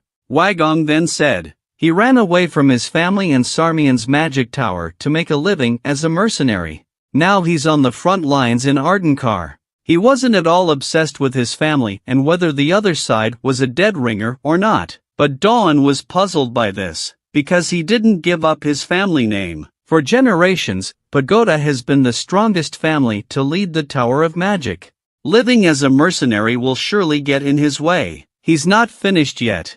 Wagong is suddenly furious. A 0-star martial artist doesn't understand why I'm leaving the wizard's tower. If Sarmian and Ardenkar trigger a war, then he's destroying his own career. Dawn said he had a similar experience. Not to retaliate, but to embrace the truth. Don't want to give up the pagoda's last name. It means you still have a trace of attachment to your family. After listening to it, Wagong remembered his sister. He's the greatest talent the family has seen in 1,000 years. But he's an incompetent loser. And all kinds of ridicule began to pour in. Eventually the pressure became too much. He chose to stay away from his family. At this moment, Wagong suddenly looks excited. Because he had found his soulmate in life. Now he can finally be honest with himself. He also said that he would return the money he had invested. Dawn thanked him and went back to his dormitory. And that's when he ran into his two little fans. Zian admired Dawn. It's amazing that he got the dean's praise. You know, this is the first time in 1,000,000 years. And the purple-haired woman beside him introduced herself. She is the second representative Sarah who granted Malong the 9th level qualification. But just as they were shaking hands, Dawn sensed that she had similar characteristics to his stepmother. She's actually investigating her own identity. Teenager tries to make a pact with an Oni for the first time without wearing underwear. Not only do you have to feed 2.5 souls every day, but even breathing will take 10 years out of his life. Only then will he be able to access the power of the demiurge for a brief period of time, cutting his own brother down by the sword, but all because Dawn made a public spectacle of him. He had to reclaim his dignity as the king of the 9th level, but just as Malong returned to his room, inside, he kept wanting to kill Dawn immediately. However, this resentment has spawned a mist of blood. Malong can't help but break out in a cold sweat. Blood Mist says he's the demon he woke up. Just make a pact with him. Can help him fulfill any wish. And the demons and spirits kept irritating him with their words. Didn't you want to kill Dawn? Didn't you want to keep your position as king? Malong's resentment has reached its peak at this moment, fueled by him. His consciousness has been completely taken over by the demons. Meanwhile, on the other side, Sarah is testing Dawn's strength and potential power. She wants to know how he was able to defeat Malong, who dominated for 2.5 years. But then she realized that Dawn was a 0-star fighter. And it's a deep red aura that can't be seen as potential power. At this point Dawn suddenly breaks away from her hand and states, he doesn't like to be greeted in a characteristic way. Sarah is numb. Even the dean can't detect his own penetrating eyes. She can't believe she was seen through by a 0-star martial artist. At this point, Xian alerted Dawn. He told him not to stay out late at night. It's dangerous, Sarah stated with an evil grin on her face. Possible encounter with the soul of an archdemon. That's what got Dawn's interest up. He asks what's going on. Xian then explains. After the archdemon was killed by the hero Kajin, his soul did not dissipate. Instead, it drifted around the world in countless fragments. By signing a contract with a part of him, you can gain great power. Dawn is puzzled. Isn't this all just a myth? The soul of a 500-year-old demon. It's supposed to die in prison. Then they went back to the dormitory. Xian told Dawn that he was on duty tonight. Now he must go back to his watch. He'll come back to bed later. And that's when Dawn realized something was wrong. Malong didn't come back to bed this late. But just as Xian was standing guard outside with a lamp, suddenly, a blood-colored mist appeared in front of his eyes. He wanted to go over there and see what was going on, but in the next second, his arm was cut off. Malong appeared here with a murderous aura. Tell me, where is Dawn? The outlaw was chosen by the most authoritative god, but instead, he made a pact with the weakest of the demon god. Though he was able to temporarily gain the power of a god, but every breath he takes costs him 10 years of his life. However, Malong's consciousness is now under the control of the demon god. His only obsession is to kill his brother, Dawn. At the moment, Xian is out on watch. A blood-colored mist suddenly appears in front of him. He doesn't dare make a move. In the next second, his left hand was cut off by the sword. Malong appeared with a blood aura all over his body. Tell me, where the hell is this asshole Dawn? Xian couldn't believe it. Malong has made a pact with a demon god. Watching someone who has been ravaged for 2.5 years point his sword at himself. He said he couldn't possibly be the least bit intimidated anymore. Malong squeezes his neck, shoving him hard into the ground. How dare you have thoughts of rebellion against me? I will snuff you out completely. Just as Malong is about to kill him, a sword attack prevented the tragedy. The pressure of the sword even knocks Malong back a few dozen meters, and it was level 9 instructor Brand who arrived. At this moment, he also senses an unusual aura. Malong has made a pact with the demon god, but this blow seems to have made him even more excited than Xian with a broken arm. A level 9 instructor would be better suited to have him test the power he gained. Bran knows he can't hurt Malong with his current strength. He told Xian to sound the alarm immediately. Meanwhile, in the dormitory, Dawn is pondering, will Malong commit suicide out of sheer exasperation after the defeat? Suddenly the housemates are awakened by the alarm in a state of shock. Because when the alarm goes off, it means something terrible has happened. Dawn subconsciously thought of Xian. Just as he rushed out of the dormitory, he happens to run into Sarah. He asked her where she was going now. Sarah says she'll have to run out of the dorm if there's an alarm. At this point Dawn looks alarmed. He actually smells blood. Then he ordered Sarah to Use the phone stone to contact the dean for help. Something terrible has happened. But the alarm stopped a few moments later. And even the magic is gone. But if the battle is really over, it's not confirmed which side won. Just in case, Dawn then asks Sarah if she understands defense magic. Sarah said that she currently has a defense magic. But if you want to use it, it's impossible with a couple of their 9th graders. Because the rituals that are the basis of the Ardenker family's secret arts, triangle of defense, can only be performed with a 5-star martial artist or higher in the center. If the conditions are not met, the formation will instantly disintegrate. And that's when they got to the gate. But just as Dawn pushes the door open, there's blood all over the floor outside the door. And even Brand is unconscious from his wounds. At the moment, over their heads, a huge mass of blood appeared. It attacked them as soon as they arrived. Dawn then pulls out his red lotus and takes it hard, questioning who he really is. Malong bursts out of the mass of blood. Seeing all the people gathered together, he couldn't help but laugh maniacally. And next, it's the time for him to show his power as a king. Under the pressure of the Daughter of Terror, the cadets except Dawn basically fell into it. Seeing as how they're all just wimps, Dawn instantly explodes with all of his magic. As a martial artist, you must take the sword in your hand and overcome your fear. And inspired by Dawn's words, all of them, too, have ceased to be afraid. This makes Malong's face explode with anger. But against Malong, who had defeated the 5-star martial artist Brand, Dawn knows they can't stand up to him. It will take some time until the dean receives the notice and comes to the rescue. He told Sarah to cast a defense spell immediately. Sarah is numb. She said it all before. There must be a 5-star or higher martial artist at the center of the spell. But the next second, instead, she felt power enough to harness it. Dawn's body was filled with magic. I'll do it. The only way for a teenager to survive is to kill himself. Only because the strongest defensive formation requires a 5-star martial artist or better to stand in the center to cast it. But Dawn doesn't even have a star. Once it fails, his life will disintegrate as instantly as the spell. But even so, Dawn still insists that Sarah hurry up and get started. As the representative of the 9th grade students, she must also protect their lives at all times. Sarah was speechless.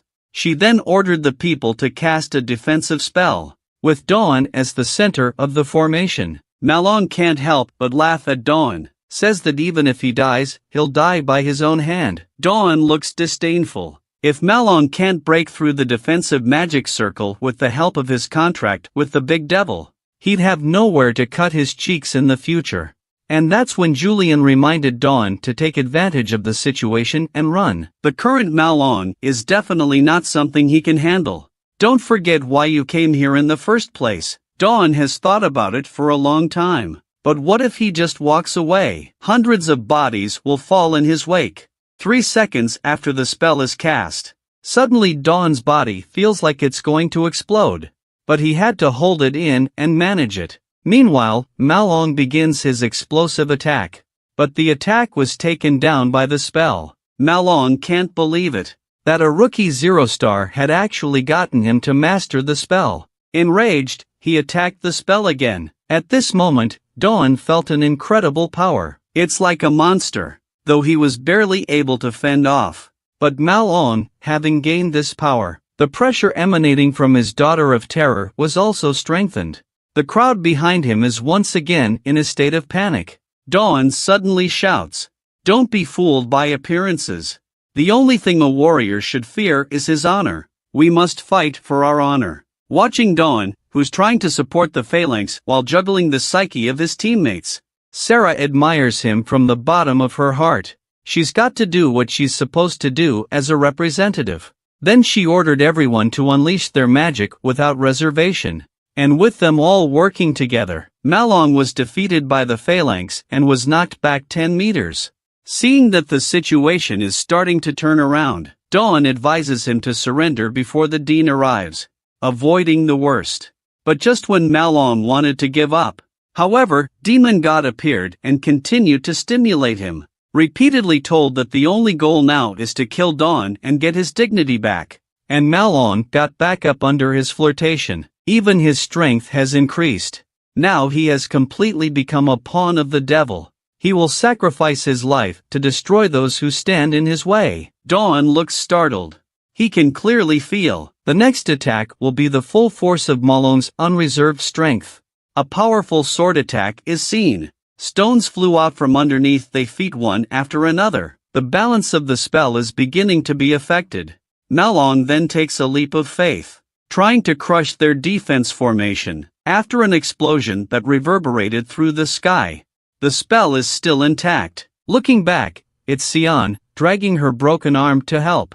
That's what pissed MANHWA off. Countless amounts of blood-colored magic shot out of his body. Dawn feels bad. But the next moment he saw something incredible. The kendo that connects with MANHWA has strangely appeared. This man's wish before he died was to kill his brother. But just as he was about to do it, his body was bound by a demon. And he was made into an ice sculpture with the most powerful sealing technique.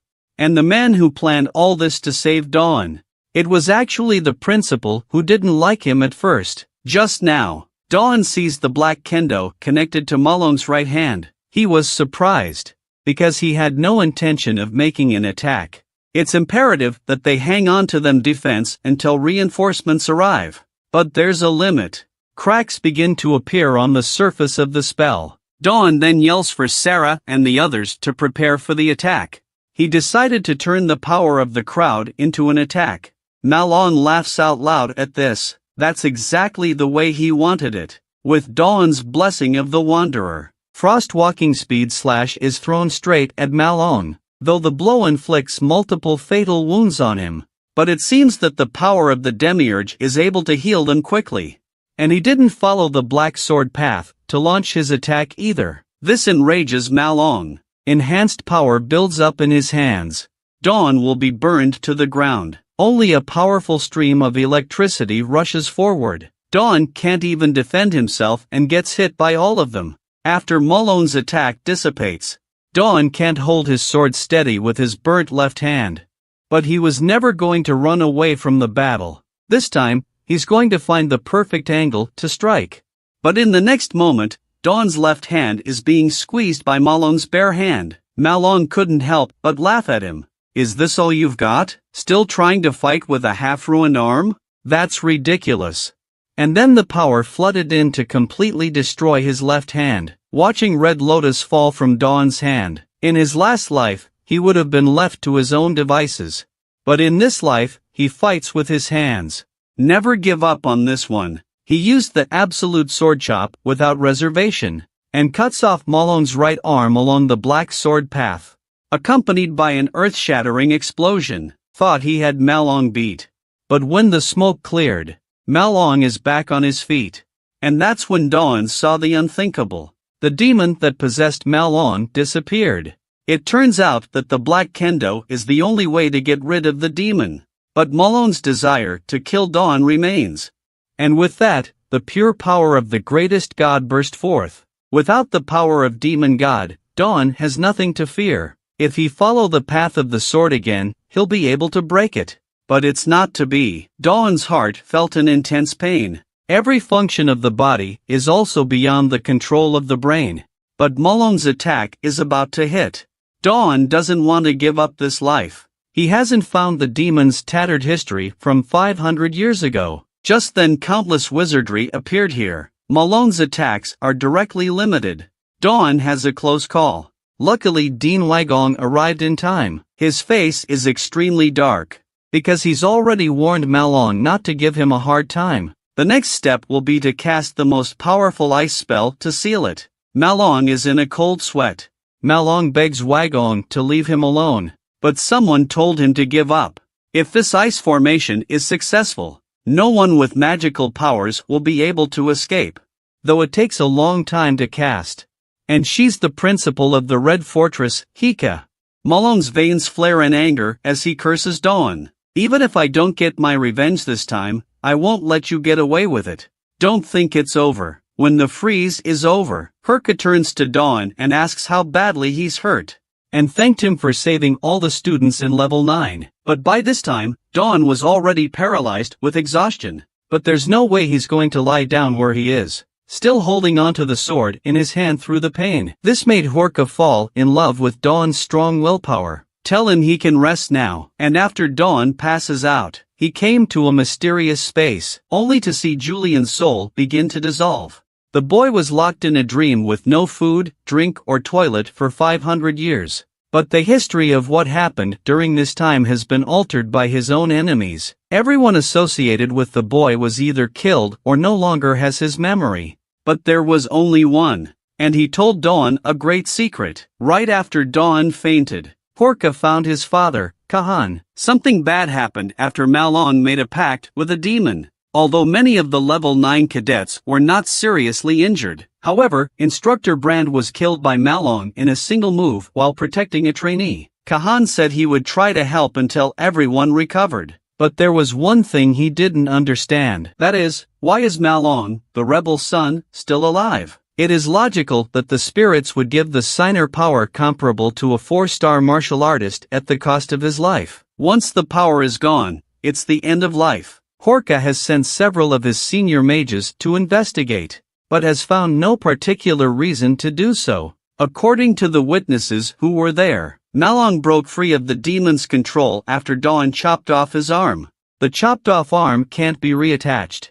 And that's when Kahan suddenly remembered. Was it the same strange sword technique used at the last sword tournament? He then disciplined Malon. He will spend the rest of his life in prison. Not only will his magic be sealed, and going to have to cut off his arms and legs, and make him pay for violating the honor of a martial artist. And as for Dawn, Kahan decides to summon him and reward him handsomely. But Heka informs that Dawn is still in a coma after being treated by the priests. Meanwhile, Dawn has arrived in a mysterious space. Julian tells him that it seems to be Malon's memories. Dawn is very confused. We've never seen anything like this before. Defeating an opponent brings you back to your opponent's memory. Just as he's wondering if there's a connection, Malon's voice comes from behind him. This memory is from the time when Dawn came to see Malon before the dean called him to the tournament. He thought he was the strongest of the 9th level cadets. There's no need to control the blessing of the brain giant. Wagong confronts him, being a descendant of the Ardenka family. If you don't want to stop at this stage, then unleash your blessings. Malon has no trouble getting his magic to flow. Dawn and Julian are stunned. Suddenly, black fog rises up around them. Julian disappears into thin air. That's when Dawn saw his mother from 500 years ago, realizing that the current space is in his own memories, but his most trusted companions are gone. And being assassinated at the sword tournament is also fresh in my mind. He was then bound in chains, once again in the middle of the dead prison. At this moment Aslan stands before Dawn. He vows to fight for Dawn's honor, even if it takes a long time. But then there's a memory that shouldn't be there. That's Aslan as an adult. Only he murmured, Aslan is Julian. Brother Dawn. We will meet again in 500 years, no matter what. But it seems this memory doesn't belong to Dawn. He can't hear what Aslan is saying. Waiting to press Aslan further. He has come out of his coma. Dawn looks surprised. Aslan, what the hell did you do with my corpse? The young man was known as the most gifted son of heaven in 10,000 years. He is also the strongest 6th son of Samayon. He'll be representing the family at this year's conference. And Dawn has been appointed as his opponent. Who is the most talented of the two? We'll see. Just after Dawn emerges from the mystery dimension, he saw memories that shouldn't belong to him. Doesn't understand that 500 years ago, after his own death, what Aslan did with his body. Suddenly the wash basin falls to the floor. Searle and Wilson see the young master recovering and waking up. Excited, they run over to him and hug him tightly. They cried and cried thinking they'd never see him again in their lives. Dawn is grateful for their concern. But there's no need to cry. The principal, Heka, just happened to stop by for a visit. After a brief introduction, he told Dawn to call herself sister. Calling her principal is a little bit too formal, and Wagon is in charge of all her duties. Only to see Heka's style change. can I ask you a small favor? Could you spar with the sixth son of House Samayon? Dawn is both shocked and confused. What exactly is the big deal about to happen? Hika is also starting to tell the truth. She wants Dawn to attend the annual clan exchange conference. This is based on the two strongest clans, Sarmian and Ardenkar, suggesting out representatives to cut in the martial arts. As well as this year's venue will be held at Crimson Fortress as scheduled. All of the Sarmian family will be here. But Dawn still doesn't understand. Why are you talking to me about this now? Herka said helplessly. It's all because of Malone. The original plan was for him to go, but now he's confined to his prison for eternity. So, after selecting, we've decided to let you, who's almost the same age and skill as the other team, compete. It is said that the sixth son of the Sarmian family is the strongest of them all. With the exception of your sister Dea, who defeated him, he's almost unbeatable, though a little stronger. But I hope you don't feel too pressured. We had no intention of winning. But Dawn was confident. If we lose to Sarmian, it would be against the will of House Ardenika. You are indeed the guy I value. I admire your courage and your ideas. Just then, Kahan himself comes over to visit Dawn, only to see Dawn grin. I promise to return in triumph. Kahan says he's looking forward to his performance. He then took Herka and left the area. I'm here about Dawn's reward. And after all the layers of screening, I decided to carve Dawn's name on the Crimson Monument myself. Heka is shocked by this. The monuments are carved with the names of the heroes of Adenka. The names of those who have achieved greatness are inscribed on them. I know Dawn did a great job. But they're not even in the same league compared to Dea at level 9 back then. However, Kahan just said see you in 9 days and left. At the same time, Dawn is thinking about this exchange conference. Perhaps this is what Aslan was hoping for. Best chance of proving beyond the Samayan family. And also to know if there is a gap in power at the moment. So he asked Julian whether he had seen the sixth son of Sarmian. Julian states that he didn't die before. He's not even qualified to participate in the exchange conference with that kind of power. Not to mention meeting Samian's people. Dawn just wishes he had a chance to beat him. Julian tells him, even if we have the absolute sword slash, the chances of winning are slim to none. After defeating the demon-possessed Malone, you're probably barely close to 4 stars. But you're up against a very talented opponent. I'm guessing he's close to 5 stars. But Dawn is fearless. Instead, he decides to go ahead and train now. Julian is extremely opposed to the idea. But Dawn's determination is something he can't shake. He then went to the training grounds for a special training session in swordplay. But just then, Dawn looked surprised. Reese appeared right in front of him. He's the most powerful artifact forger in history, and he possesses the Samadhi flame granted by the highest gods. Now Hansen has found Dawn through the magic crystal, and tells him a secret he doesn't know. Just as Dawn begins his path of training to defeat the sixth son of Sarmian, Wrath appears out of nowhere. In conversation Dawn learns that Reese has found clues that relate to 500 years ago, and he's curious about the background of the Ardenka family. Because besides him, there's no one else in the family with martial arts talent. That's when Dawn remembers the first time he met Wrath's father.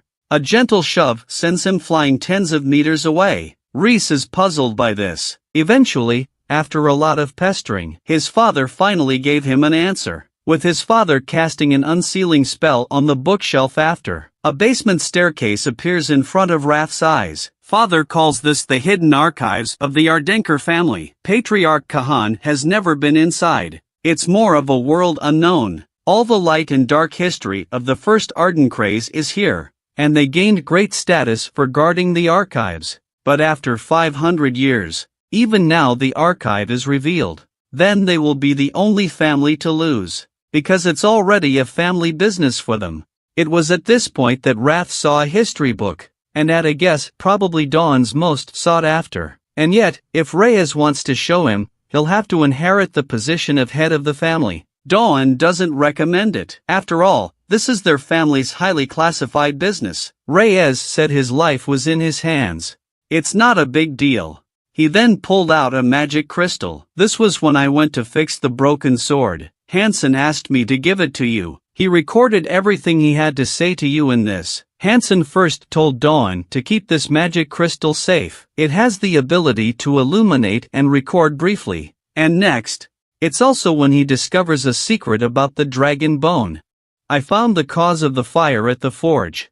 Back then, when I first grafted the dragon bone to the red lotus sword, it suddenly exploded, and the flames caused by absorbing the properties of my samadhi flame cannot be easily extinguished. Which means, it won't be easy to forge another dragon bone sword, unless the extra bones you gave me are forged into a special hammer. Because I experimented with 2 dragon bone fragments. The one that absorbed the characteristic and the original one don't affect each other, which means that by relying on the keel hammer, it's possible to forge a dragon bone sword comparable to Red Lotus. At this point, the recording time of the magic crystal has expired, and Reese also decided to go back to find Hansen.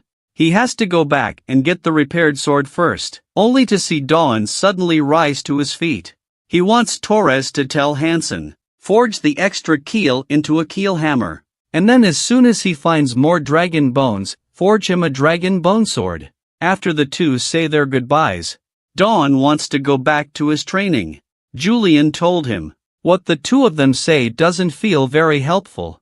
Dawn says anything is possible. These are the things that make them stronger and find another way out. So now, they must first find a way to defeat the 6th son of Sarmian. Julian says, it's hard to even deal with Malong. It's even harder to deal with a genius. But there is a way. That is to get the blessing of the Malong brain giant. Maybe the odds will improve. But Dawn doesn't think that's possible. Malong won't teach him. Julian has a confident look on his face. Didn't we see Malong's magic flow? Certainly not for human memory. But I am a god. In Julian's eyes, Malong's blessed magic flow was recorded. The young man has turned 3 of his own hearts into a soul elixir, to summon the most powerful god in the world. But then something unexpected happened. Just now, Julian, who is a god, tells Dawn, he has stolen Malong's blessing. Only a triangular stream of magic is mapped in his eyes. Dawn can't wait for this. He wants Julian to show him the way to mastery right away. Julian was suddenly in a state of flux. You think you have 9 lives? You know, blessing of the brain giant is the most destructive of the 4 blessings. The consequences of attempting this are horrendous. Unless you can manage to restore as much of your magic as possible before returning to the fortress. Sleep for 9 hours or more. Meditate for no more than an hour. But still, the most important thing is to never inflict training. If you break one of these rules, then I will never tell you the method. The scene changes and Dawn is about to return to the Crimson Fortress. However, the extra wagons around him are puzzling him. Horka then explains, today is the day of the ceremony in your honor. Wait until you get to the monument to the Ardenkas. Dawn's brothers and sisters are here as representatives of their respective levels, leading their cadets to line up the teams. But when he felt the magic of the top-ranked 3rd sister, Hannah, he can't help but be creeped out. The difference in power is too much. Dawn suddenly looks relieved, because he saw that all his friends were safe. When everything was ready, it was the turn of the patriarch, Kahan. He promised to carve Dawn's name into it himself. As he receives the Red Lotus sword, the award ceremony officially begins. This moment will go down in the history of the Ardenker family. Kahan drew his sword, a crack in the air as if it were standing still, and then it exploded with magic. Swings across / at the monument. Hurricane force winds rose up around the area, a mere wave of the hand. It made everyone in the room lose their footing. Even his children were witnessing his true strength for the first time. After the name is engraved on the monument, the ceremony comes to an end, and Dawn's next goal is to take down Sarmian's 6th son in one fell swoop. After that he followed Julian's training methods, beginning to master the blessing of the brain giant. After forming a basic flow of magic, must focus on forming the most perfect triangle, because the brain giant is the strongest of the brain gods. Just then, a powerful bolt of lightning struck down violently. Dawn made it. He's actually 99% accurate. The one who appeared in front of him right now was the strongest god of the brain god race. But they weren't happy for long. Dawn suddenly trembles. His heart feels like it's about to explode. Next, countless electricity frantically bursts out of his body. Can't even Dawn control it perfectly?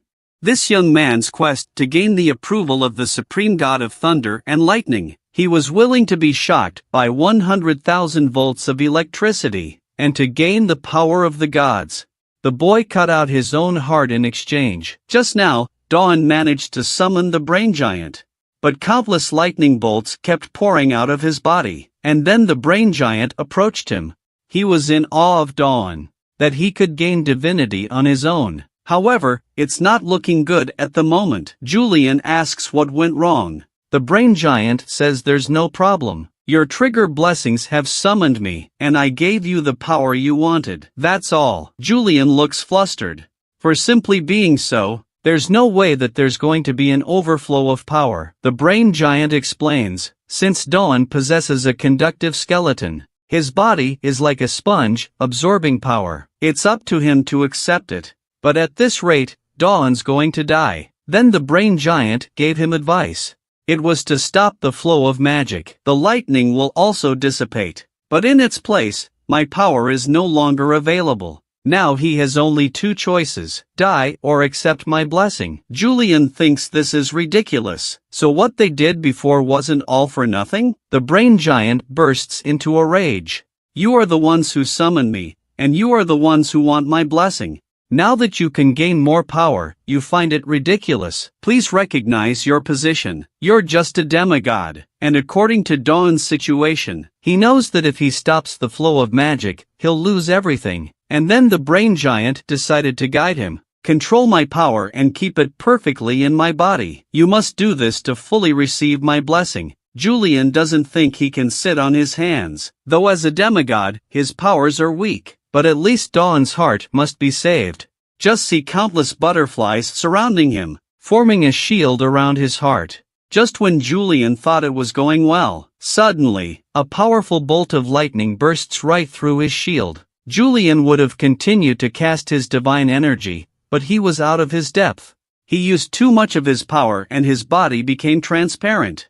And without his protection, Dawn's heart is instantly encased in lightning, and he's hit hard. Dawn soon loses consciousness and falls to the ground. Julian then yells for help, as if the priests could hear him, rushing to find out what's going on. And he's the same Shwefulan who helped Dawn with his healing ministry earlier. Which also makes Julian realize that his voice was something that could be communicated to those who possess divine power. Later Shwefulan learns from his mouth that the source of the voice is a god that exists around Dawn. Julian then tells Shwefulan that he would try to contain the lightning power in Dawn, in order to buy time to save his life. And with Shwefulan's healing, Dawn's glow returns. At the same time, Sailor has found Dean Magong. Please teach me to use magic. The girl knows nothing about magic. But the magic she possesses is not even comparable to that of an ordinary human being. It's because she's the last of the rare magical bodies in the world. And to be able to protect her master, Sailor decided to try practicing magic. To do so, she goes to Dean Wagong, requesting her as her magical guide. Wagong then tells her that during the battle between Dawn and Malong, I saved you from falling rocks, but I was shocked by the magic within you. It is beyond my knowledge of magical research. I've decided to give it a try in order to figure out your magic, but only if you have Dawn's permission to practice. After all, you are now his servant. Just then, the room suddenly lit up with light. Wagong thought it was an enemy attack. He ordered Sailor to get behind him. But the next moment, they stare blankly. Dawn appeared in front of them. Shwefulan tells the two not to panic. Dawn is in a safe position here, and he seems to have gotten his chance. After that, Sailor also told Dawn about the training. Julian was very excited about this. If it was taught by Wagong, she will definitely become an excellent magician. Dawn then reminds Sailor that practicing magic isn't easy. If you want to practice, you must be prepared to suffer. Selami is excited to get the go-ahead. Now we can finally do our master a favor. At this point, Wagong can clearly sense that Dawn has grown stronger once again, and the new power he realizes is Malon's blessing of the brain giant. To give him some rest, Wagong then calls on Cell to start working on a training program now. Seeing this, Dawn remembers Aslan. If he's still around, then someone could have taught him to use all the sword arts of House Adenka. So now the only way to find a sword teacher is to seek Wagong's help. Wagong is confused. Seeking a teacher? Shouldn't you be looking for your own teacher? Even Fortress wouldn't offer it. Usually you find the appropriate teacher in advance when you're a kid. Julian told Dawn to forget it. He was called a loser back then. No one would even swear to be his own teacher. For this reason, Dawn has come up with a solution. The screen turns. Wilson gives Dawn's letter to Relsa. She then passed the letter on to Kahan. From the letter, he learned that Dawn wanted a teacher. Relsa remembers that she forgot about it. She should have gotten him a teacher a long time ago. At this point, Kahan asked Relsa if she would agree to be Dawn's teacher. Relsa refused, because the swordsmanship she was using was not that of House Ardenker. This will only confuse Dawn, but she can recommend a suitable candidate. Uses the swordsmanship of House Ardenka, and is the owner of the brain giant. It's definitely plausible that he was chosen as Dawn's teacher. And he's Merlin, the vice-captain of the White Swords. This man passes a bottle of aphrodisiac to the wastrel young master every day, but now he's been assigned to be his sword instructor. Just because Merlin learned the powerful Adenka swordsmanship, and is known as the Thunder Giant, his strength is not to be underestimated. Just after Urza and the Patriarch Kahan finished selecting candidates, she immediately approached Merlin and asked him to go ahead and take over a new position. There was a man who had to be taught by him. And after he heard that it was the good-for-nothing young master, Merlin was shocked. Relsa then explains to him, because Dawn's abilities were crap when he was a kid, the House of Elders had no reason to support him at all, but now he's the best candidate to be the next patriarch. At first, Merlin had rejected him. Relsa reveals that Dawn has just awakened the brain giant. Marin immediately retracts his refusal to come in. But there are too many reasons not to go over there and teach him swordplay at the moment. The Council of Elders itself has a strong opinion of me. And now I'm expected to teach a young master they've abandoned. Only to see Lertha with a bad smile on her face. Why don't we make a bet? If Dawn can defeat Sarmian's sixth son, then you'll have to become his sword instructor. The screen turns. Dawn is practicing his newly acquired lightning power. There is less than a week left before the exchange conference. He must accept the power of the brain giant as best he can. Just as he makes a microcurrent of blessed power, the lightning doesn't manage to wrap around the sword very well though. This reminds Dawn of Malon's power earlier. He then increases his energy output, but he can't control it, which causes the power to suddenly explode. The training ground was reduced to rubble, though Dawn can feel the lightning flooding his entire body. But it's so hard to use this power perfectly. Even Julian had a hard time believing it. How exactly does Malong boost the strength of the microcurrent? Right now they can't control it at the lowest level possible. At this rate, they're going to fail. Dawn flirts with Julian when he sees how frustrated he is. Didn't you swear?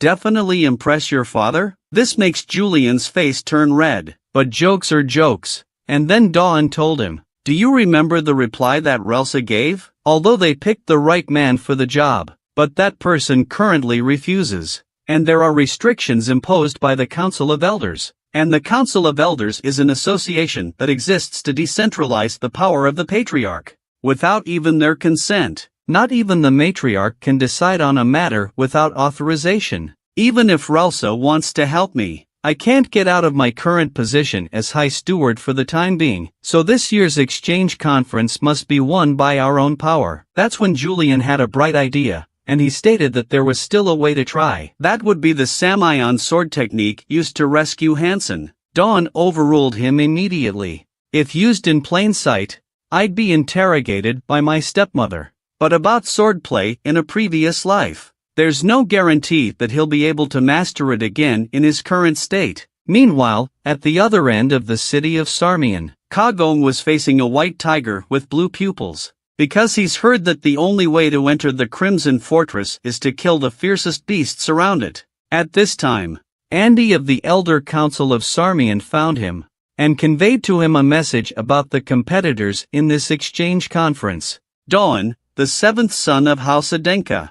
He is currently growing at a rapid rate. He's already one of the best in Ardenkar. And with a reminder, the exchange conference will do more harm than good to House Sarmian. If the duel is lost, we will be humiliated beyond compare. Suddenly, the blue tiger breaks free and charges towards Kagong. But he doesn't panic.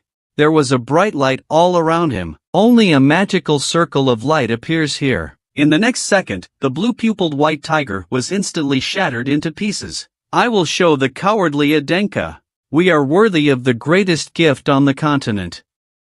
The young man is born with one arm, but never give up. With only one arm, he won the title of the strongest sword emperor, but due to his lowly birth, he was put in prison and tortured to death. Now Dawn is reborn 500 years later, only to see his murderer once again. Just now, Dawn is practicing the swordsmanship of the previous Samayan family. Sarah just happens to push her way in at that moment. The pressure that shot out of him was so intense that he couldn't move. The purple sword chi wrapped around the red lotus sword. Sarah had never seen it before. It's like trying to form a whole new sword with your breath. Dawn also puts away his red lotus sword and greets her when he sees her, and asked her what she came to see her about. Sarah immediately pulls out the gift she's brought with him. It's a magic crystal that records information about Samayan Kagong. Dawn excitedly shook his hand in appreciation. Sarah's little face instantly blushes, and a deer in the headlights inside her. But still, a reminder. The footage in there is probably a bit indescribable. Dawn's face darkens momentarily as he listens, but to know Kagong's strength in advance, he had to see it for himself. Only 2 images are mapped out of the crystal. This makes Dawn praise the technology of 500 years later. In the next moment, however, Dawn's expression turns serious, because Kagong's move wasn't just a normal feint attack. Even though he swung his sword at his opponent's lower body, he's just trying to force his opponent into a defensive position. And hidden in his constant chopping is an incredibly powerful kill move. In the midst of the swords and shadows, the opponent's weapon is destroyed by Kagong. And without his weapon, he raises his hands in surrender. At that moment, Kagong smiled an evil smile. Do you think this is the end? Then he swung his weapon and hit his opponent hard on the face. This is what happens when you fail to challenge me. Dawn gasps in anger at this, because Kagong is exactly like Kajin's character in his last life. Regardless of the swordsmanship he uses, or his vicious habit of mutilating his opponents. Both remind Dawn, the man in front of us is the reincarnation of Kajin. No matter what, I will avenge my honor. At the same time, Sarmian and all the wizards of Ardenica are holding a meeting. Exactly as you know, the clan exchange conference is divided into 3 stages. First, find the treasure chest from the magic dungeon. Next is a confrontation between a clan representative and a captured monster. And finally, the key part of the conference. Representatives from both clans will compete in a sword fight. He is none other than Alberto, the leader of the wizards. We're in charge of the treasure hunt. The next step is to pick the monsters in the first stage. At this time Wagon took the lead in making suggestions. He considered the strength of Adenka's representation in the fight. Thinks he should go with a level 8 demon or a creeping beast. For a 3-star martial artist, this type of monster is difficult enough. Just then, the head of the 6th wizarding tower raises his hand and motions. I think the monster should choose the level 8 fantasy beast Frack. Wagon's temper suddenly rose. Don't joke around too much. If you use the phantom beast Frack, it will be the 6th son of Sarmian alone. But he responds with disdain. Don't make excuses if you're too weak. If you can't do it, go home. This comment obviously angers Wagon completely. He immediately used his magic to try and shut him up. But he continues to humiliate Wagon. A great battle is about to break out. Suddenly, Alberto stops the two with a yell. Since there is a disagreement, then we'll use a vote to decide. Raise your hand if you don't agree with Adenka's suggestion. After seeing everyone but Heimself raise their hands, Wygong then realizes, this place is full of Samian's dogs. So now, based on the vote, our final choice is to summon the phantom beast, Flak. This is a 500-year battle for supremacy. On one side, the wasted young master of the Ardenka family. On the other side is the cold-blooded weapon of the Sarmian family. In the face of such vastly different strengths, Dawn did something that surprised everyone. While Wygong was attending a meeting at the conference, he forgot that they were all Samian's lackeys. This led to the choice of the monster for the first session of the convention being the extremely difficult Phantom Beast Frak. In the face of such a blatant provocation, Wygong wanted to show his strength against 1,000 men, but because the family's geographical location is above them, in the end, he had no choice but to accept. The only thing he can pray for now is for Dawn to win on behalf of Adenka. Horka looks puzzled. Do you really believe Dawn can win? I also remember you saying in the campaign that the margin of victory for sending Dawn into battle is less than 1%, and the other party is the most talented genius in the mainland. Do you think he can win just because he just realized the power of lightning? Seeing Horka's chest gradually approaching, Wygong uses teleportation magic to escape, and he's out the door in a flash. Though Wygong thinks Horka is messing around, but she's more serious about this than anyone else.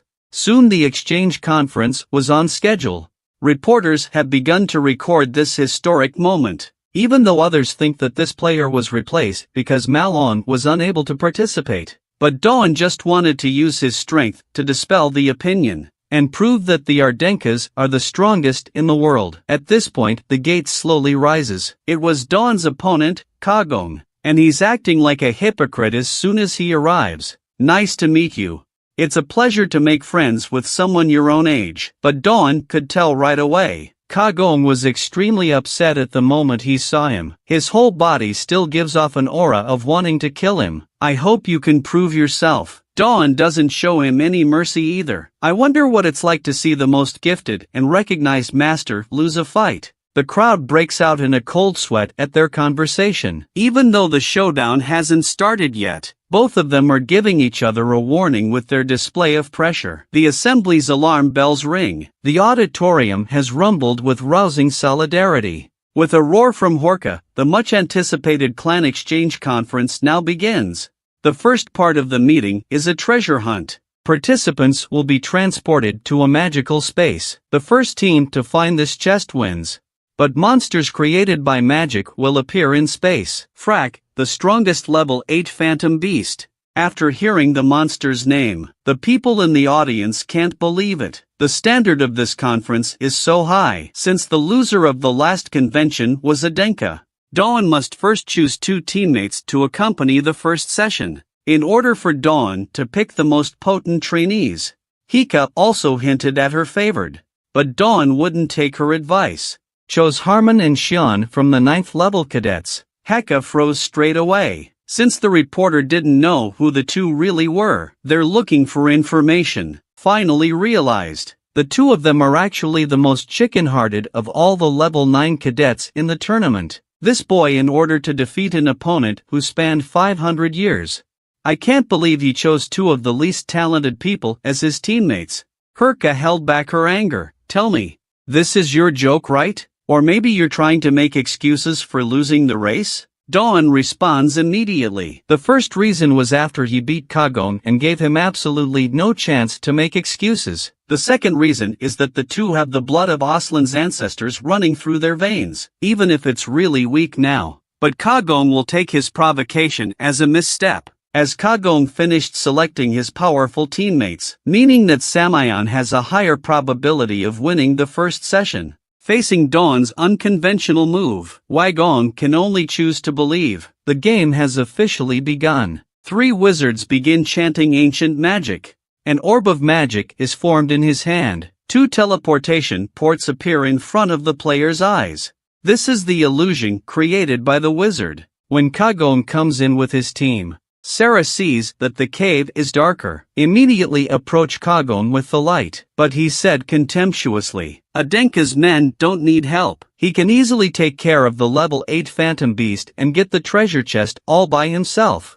Sarah is furious though, but they are both completely ignored by Kagome. In contrast, Dawn doesn't treat his teammates as supporting characters. Both men handle it differently. At this point, Dawn is trying to keep his teammates from being cowed. Dawn is painting a big picture for the two of them, indicating that they are both martial artists who have conquered fear. Just then, a wave of blood-red light comes towards Dawn. There was a loud boom, and there was a splash of debris. Several people were instantly bounced off by the resulting pressure as much as possible. The one who attacked them was the level 8 Phantom Beast Frak, the boss of the first session. The spectators outside the arena rang out in agitated solidarity at the situation. But at the moment, Sion and Harmon are white with fear, and Dawn seems to have been hit by a boulder. And just when they don't know what to do, Dawn stepped out of the air and appeared above the monster's head. Countless weapons surround him, only his eyes emitted a ferocious light. He slashes at the monster's back. Black blood spurts out. Feeling the pain, the monster falls to the ground and struggles. Suddenly Dawn yells, "Now is the time." Harmon and Xian take out their pre-prepared gongs, and they're banging away in one direction, because monsters live in the dark for a long time, causing them to almost lose their eyesight, replaced by an abnormal sensitivity to hearing. The enraged Flak instantly rises to his feet at the sound of the drums. The attack began towards them. Dawn is satisfied that his plan is working. It looks like he's going to win the first round, because the treasure chest has appeared at the end of the cave. And yet, victory is within our grasp. Horka and Wygon are chagrined, regretting that they didn't explain the winning technique, because even if he get the treasure chest at this point, but if the battle isn't perfect, he'll still fail. At the same time, Dawn is moving rapidly toward the treasure chest. Suddenly he realizes something is wrong, but the next second, he's hit solidly by another monster's attack. He is attacked by the guardian of the treasure chest. This is definitely something Dawn wouldn't expect. 2 level 8 beasts, Frak, have appeared in the first session.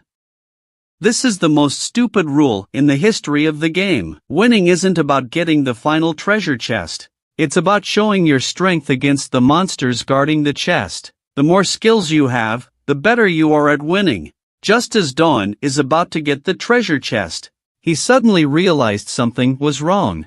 Before he could react, a wave of blood-red light comes right at his face. The impact instantly sends him flying hundreds of meters away. Dawn was attacked by the same beast that guards the treasure chest in the fantasy world. This is definitely something Dawn didn't expect. The first session saw the appearance of 2 phantom beasts, the Frak, with the monsters attacking again. Dawn sees this and has to back off for a moment, because he'd have to use absolute sword slash to kill him in seconds. Must find a way to hook both monsters together. But this monster's attributes are actually extraordinary. His strength and speed have increased exponentially. Even Dawn's frost walk is barely a match for him. Wygon, watching from the outside, looks horrified. He never got the message that there were 2 Frak. Then the only people who are weird are them, Sarmian. Wygon then runs over to question the head of the 6th Wizarding Tower, but he was quickly stopped by Horka. There are more eyes around. If the Arden Car Party makes a scene in public, Samian's people would absolutely use this to disqualify Dawn from the tournament. Wygon understands and forces him to suppress his emotions as well.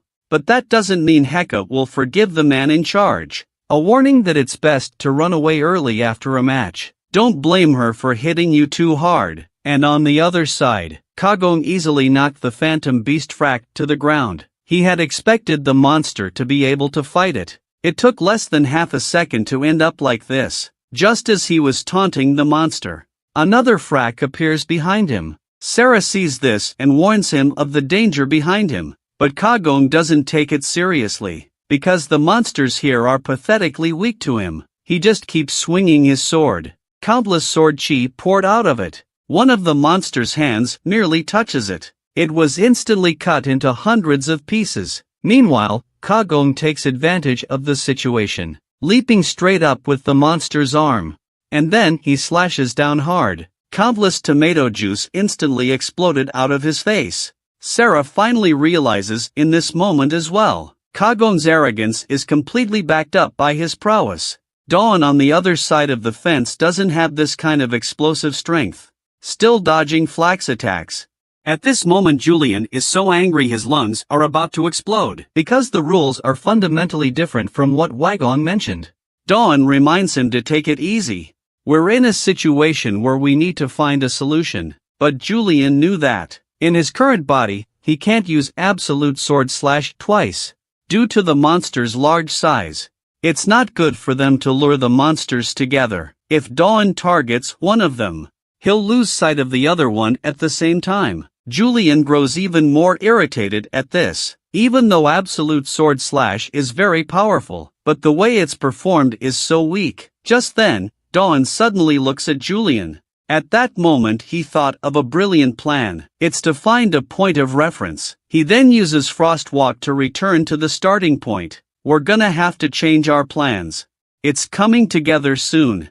Xian is confused. What came together soon? Isn't the monster right in front of us? As a result of the words. And there they are, two frack.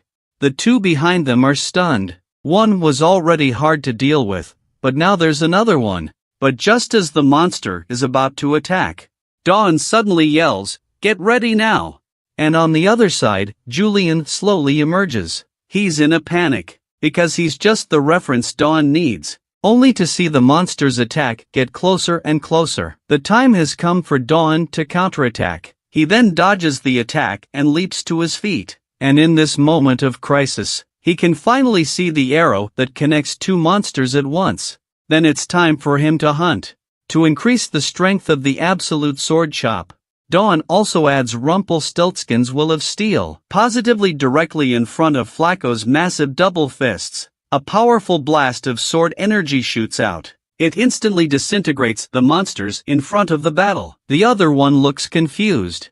But in the next second, Dawn's sword energy goes right through him. Finally, it's Julian's turn. Because he was used as a reference, he'll be attacked by Dawn as well. With a shocking explosion, the two fracks were killed in droves, leaving behind Julian, who nearly pissed his pants. This one also verified Dawn's suspicions. His absolute sword slash can't hurt a god. But something strange happened. Julian grabbed Dawn by the collar and said, "You're playing with me, aren't you? How dare you experiment on me if you're not sure?" Dawn knows that these are just thoughts in his mind. Looks like he's found something interesting again. Suddenly, the two behind them seem to realize who Dawn is talking to. Reacting, Dawn realizes something is wrong. He explains that he was just talking to himself. He changed the subject by saying he had to go back as soon as possible. And then, Dawn looks at the teleportation portal in front of him thoughtfully. Swings a sword straight through, followed by an upward swing and another absolute sword slash. Xian and Harmon look puzzled.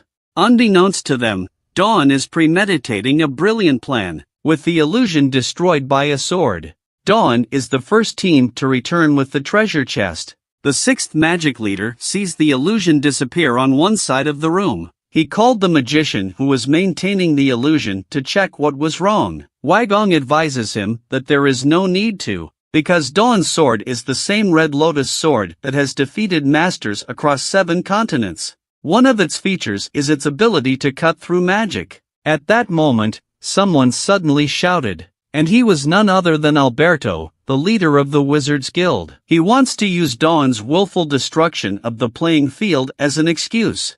Adenka is declared eliminated from the tournament. Heka has no fear, because there is no such rule in the game at all. It's not that you can't, it's that no one in the history of the world has ever been able to do this. She said that with an evil smile on her face, because all the conversation was recorded with a magic crystal. Alberto broke out in a cold sweat when he saw this. In order to keep his current position, she'll just have to leave it at that. At this point, Xian hands the chest to Heka and asks if they won the first round. But they were told by the 6th Wizard Tower. The first session wasn't even about who got the chest first. It's about who can use more skills against the monster in a duel. Now Kagong is not out of the illusion. That means the game is still not over. If he can do more in a duel and be in a crushing situation, the first session will be won by Kagong. After hearing this, Dawn comes forward. He was sure that Kagong was going to lose.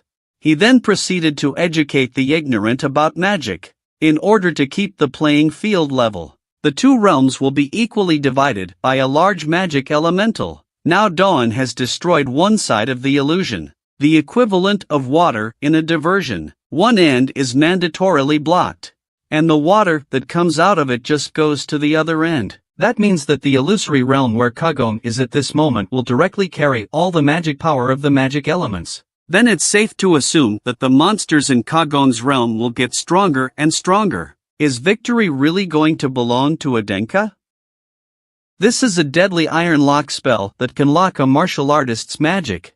If you can't break it within 3 days, you'll die for sure. Now Sarah has been framed for this. The only thing that can save her is a double life with the opposite sex, and sacrifice an elf's heart at midnight every day. Just after Dawn decimated the illusion used for the tournament, the monsters on Kagong's side had their attributes increased exponentially, but he still doesn't care about it. He thinks monsters are okay even if they get stronger, because their intelligence level hasn't changed at all. The monster swings a fist the size of a sandbag, and a destructive ray of light coalesced around it. Kagong can't help but sneer at the situation. This level of attack would be useful against a 3-year-old. Against me, you'd be out of luck. Seeing the monster's attack getting closer and closer, Kagong decides to show him the difference in power. He then swings his sword at the monster. But this time, the monster's fist survived the contact. It even broke through his attack. Kagong instantly freezes. This is absolutely impossible. How did the monster get so much stronger all of a sudden? Without waiting for him to react, the monster's fist hammers hard into the ground. The pressure alone sends Kagong flying 100 meters away. At the same time, he concludes that there must be someone out there who's up to no good. Otherwise he could have defeated Flacco with just one hand. Just as he froze, the monster swings its fist and attacks again. But he doesn't have time to adjust himself in order to counterattack. Suddenly a gong sounds. It was Sarah who did it on purpose. At the same time, she orders the other one to go ahead and find the treasure chest. The monster immediately closes his fist upon hearing this. Sarah saw him react and ran towards the other side of the room. And she's making a lot of noise. If Dawn hadn't told him to help Kagong, she wouldn't have done it if she hadn't been told by Dawn to help Kagong. But just then, Sarah was attacked. A strange black shadow suddenly fell from the sky. When the smoke clears slowly, she realizes she's already in danger. Because the first frac defeated by Kagong wasn't dead. Now she's facing two monsters that she can't fight. The monster's attack is imminent. Sarah's legs are too weak from fear to run. But in the very next second, Kagong actually deflects the monster's fatal blow for him. He then swings his sword with a powerful blood-colored aura. The sword runs through the bodies of two monsters in quick succession. Sarah finally realized why Kagong was so angry. He never intended to kill the monster completely from the beginning. Instead, he left a breath of air to slowly torture and show off more skills. At this moment Kagong is seething with anger. Because Sarah had ruined his long-awaited plan, he swears won't let her off the hook. By the time a few people walk out with the treasure chest, Kagong's expression grows grim, because Dawn actually finished the first session before him. Seeing this, Dawn inquired, "I see you like my gift. I have a friend who's very involved in witchcraft. Thanks to him I was able to overflow your illusionary magic." I guess Kagong's guess wasn't wrong. Someone is really messing with him. And then he smiled an evil smile. "It seems that I can't treat you as an ordinary friend. Things are going to be different from today. Dawn is no slouch. Anyone who stands in his way will be killed."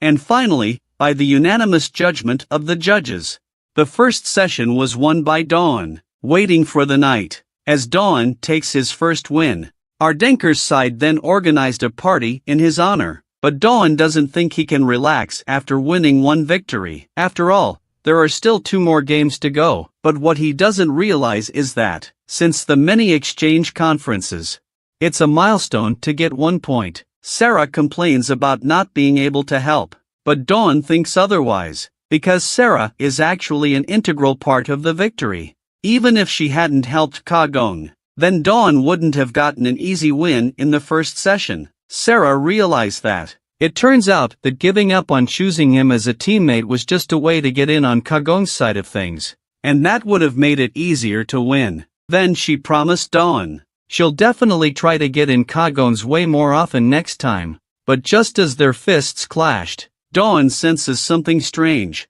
He grabs Sarah's hand. What appears in her hand at this moment is actually that iron lock curse that can kill people. He then inquired, "Who exactly did you meet with today?" Sarah stated that before the party even started, Kagong finds her and shakes her hand to thank her for saving her life in the fantasy world. Dawn's lungs explode with anger. He wants to skin Kagong right now. He's using such a despicable tactic to win, and to help Sarah break the spell. Dawn has ordered her to take a double shift with herself every day from now on. This makes the unknowing Sarah's face turn red. The scene changes and Dawn arrives at the grove outside of town. Julian doesn't understand why Kagong dares to do this blatantly, but Dawn is well aware of the properties of this spell. That is, when the one who is under the spell dies, she will be erased from history forever. No one will ever remember her again. Just then, Sarah arrives just after changing her clothes. But Dawn looks puzzled, because he brought Sarah here to practice together, not looking for a date. I'm afraid the air will suddenly be quiet. But that's alright. Dressing doesn't interfere with the practice they're about to begin. With their hands clasped together, they circulate each other's magic. And then, a red orb has appeared on the side with the iron cord spell. They can't break it with their current magic. Suddenly, the iron cord spell begins to react with repulsion as it senses the threat. In this crisis situation, Dawn stated that in the future he would have to offer sacrifices every day, elf heart or one of the animals. If it's not done, Sarah will be gone in 3 days.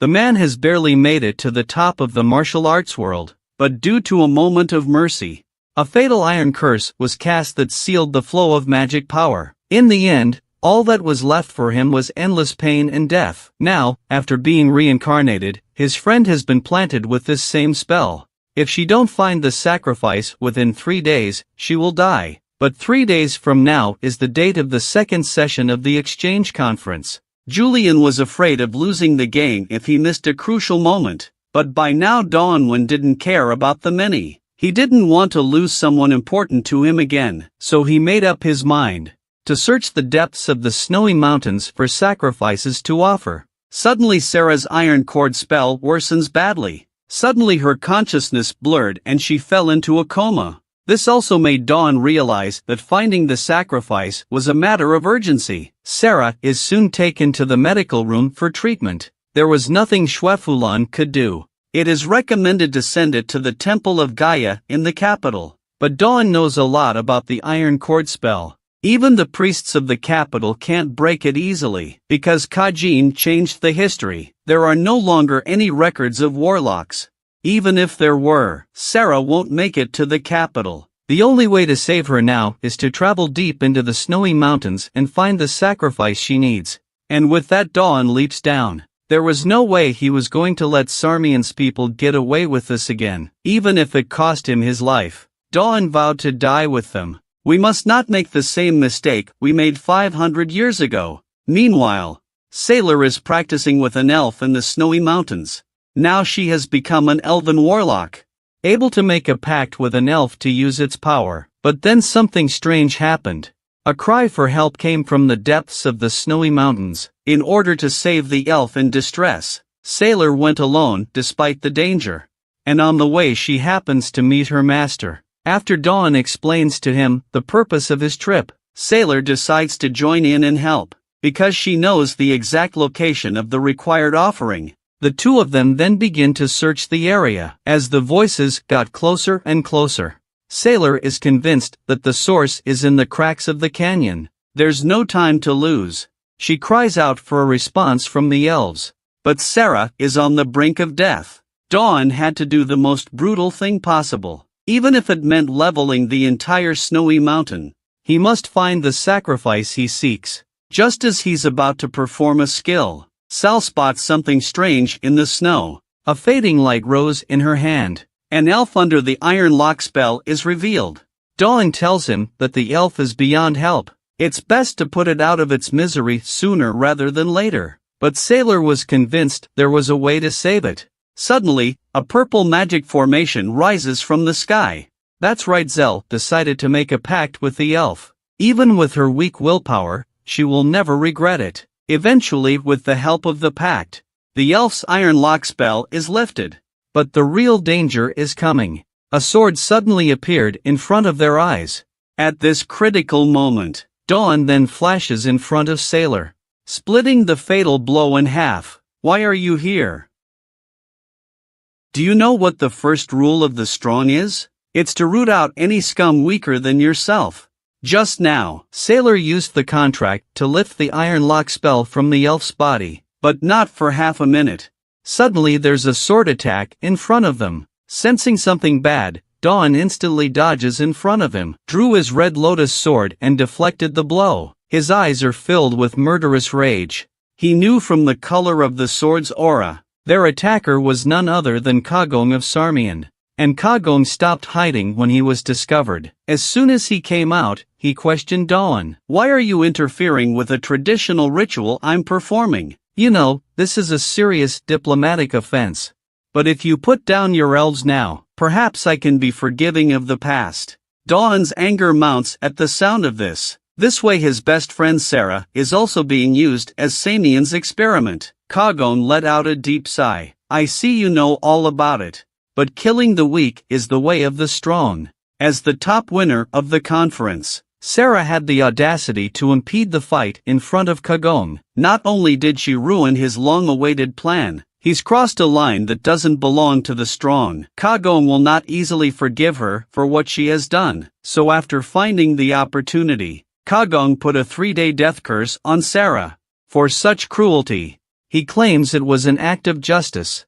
He even had the audacity to question Dawn, people who are also strong, to be more aware of our own inviolability. The words have just left my mouth. Dawn then draws his red lotus sword and places it around Kagong's neck. Even though it was 500 years later, Sarmian's contempt for the weak remains. And Dawn warns him, if he dares to bully anyone close to him again, even if I give up my life, I will die with you and drag you into the abyss of hell. Because justice, as defined by Dawn, is the protection of all who need it. That's what a strong man has to be. Kagong laughs at this. Kagong then draws his weapon and puts it on his opponent's neck as well. He was originally attracted to Dawn's cold-blooded, unfeeling red eyes. He thought he was a fellow traveler and wanted to make friends with him. Kagong didn't realize that he was the exact opposite of what he was. Then I won't show any more mercy at the next meeting. And on the other side, the iron lock spell on Sarah's hand is slowly dissipating. Meanwhile, Dawn suddenly pushes his way in. Sarah is seen waking up from her coma, rushing to pick up her hand and check it out, confirming that the spell mark is completely gone as Kagong said. Dawn's heart drops. Now his next task is to use his strength again to defeat Kagong in the second stage of the war against monsters. But there is another crisis on the horizon. The elders of Ardenker have learned of Dawn's entry, and also won the first session. It's enough to go down in history, though, but it completely destroyed a plan that the Council of Elders had been working on for almost 25 years. Suddenly, Elder Delph slammed the table and stood up. For at this moment, their 500 years of power over Ardenker was unraveling. There's no doubt about it. Kahan wants to bring back the Patriarch's reign over the family. Now he has not only given the Red Lotus sword to his son, who has been the least honored since childhood, he even raised him to be strong enough to take on Sarmian, though they tried to train Cayman and DEA to be puppets of the Elder Council. But now Dawn is almost unbeatable except for Kagong, and Kahan gave him the Red Lotus sword, which means this sword will be pointed at their Council of Elders. Just as the elders fall silent, the oldest of them suddenly spoke up. In this time of crisis, only he can save the Presbyterian Church from defeat. Taking advantage of Sarmian's cheating in the first session, shift the authority to run session 2 to their council of elders. The young man deliberately drove a spear through his heart, just for a victory in a family tournament. Just now, the second part of the tournament has officially begun. There is only one requirement for this level. It's to see who can defeat the lizard man faster and in the shortest amount of time. Herka told the audience in no uncertain terms. The lizardman's habit is to decapitate humans, and the strength of their attacks is greatly increased.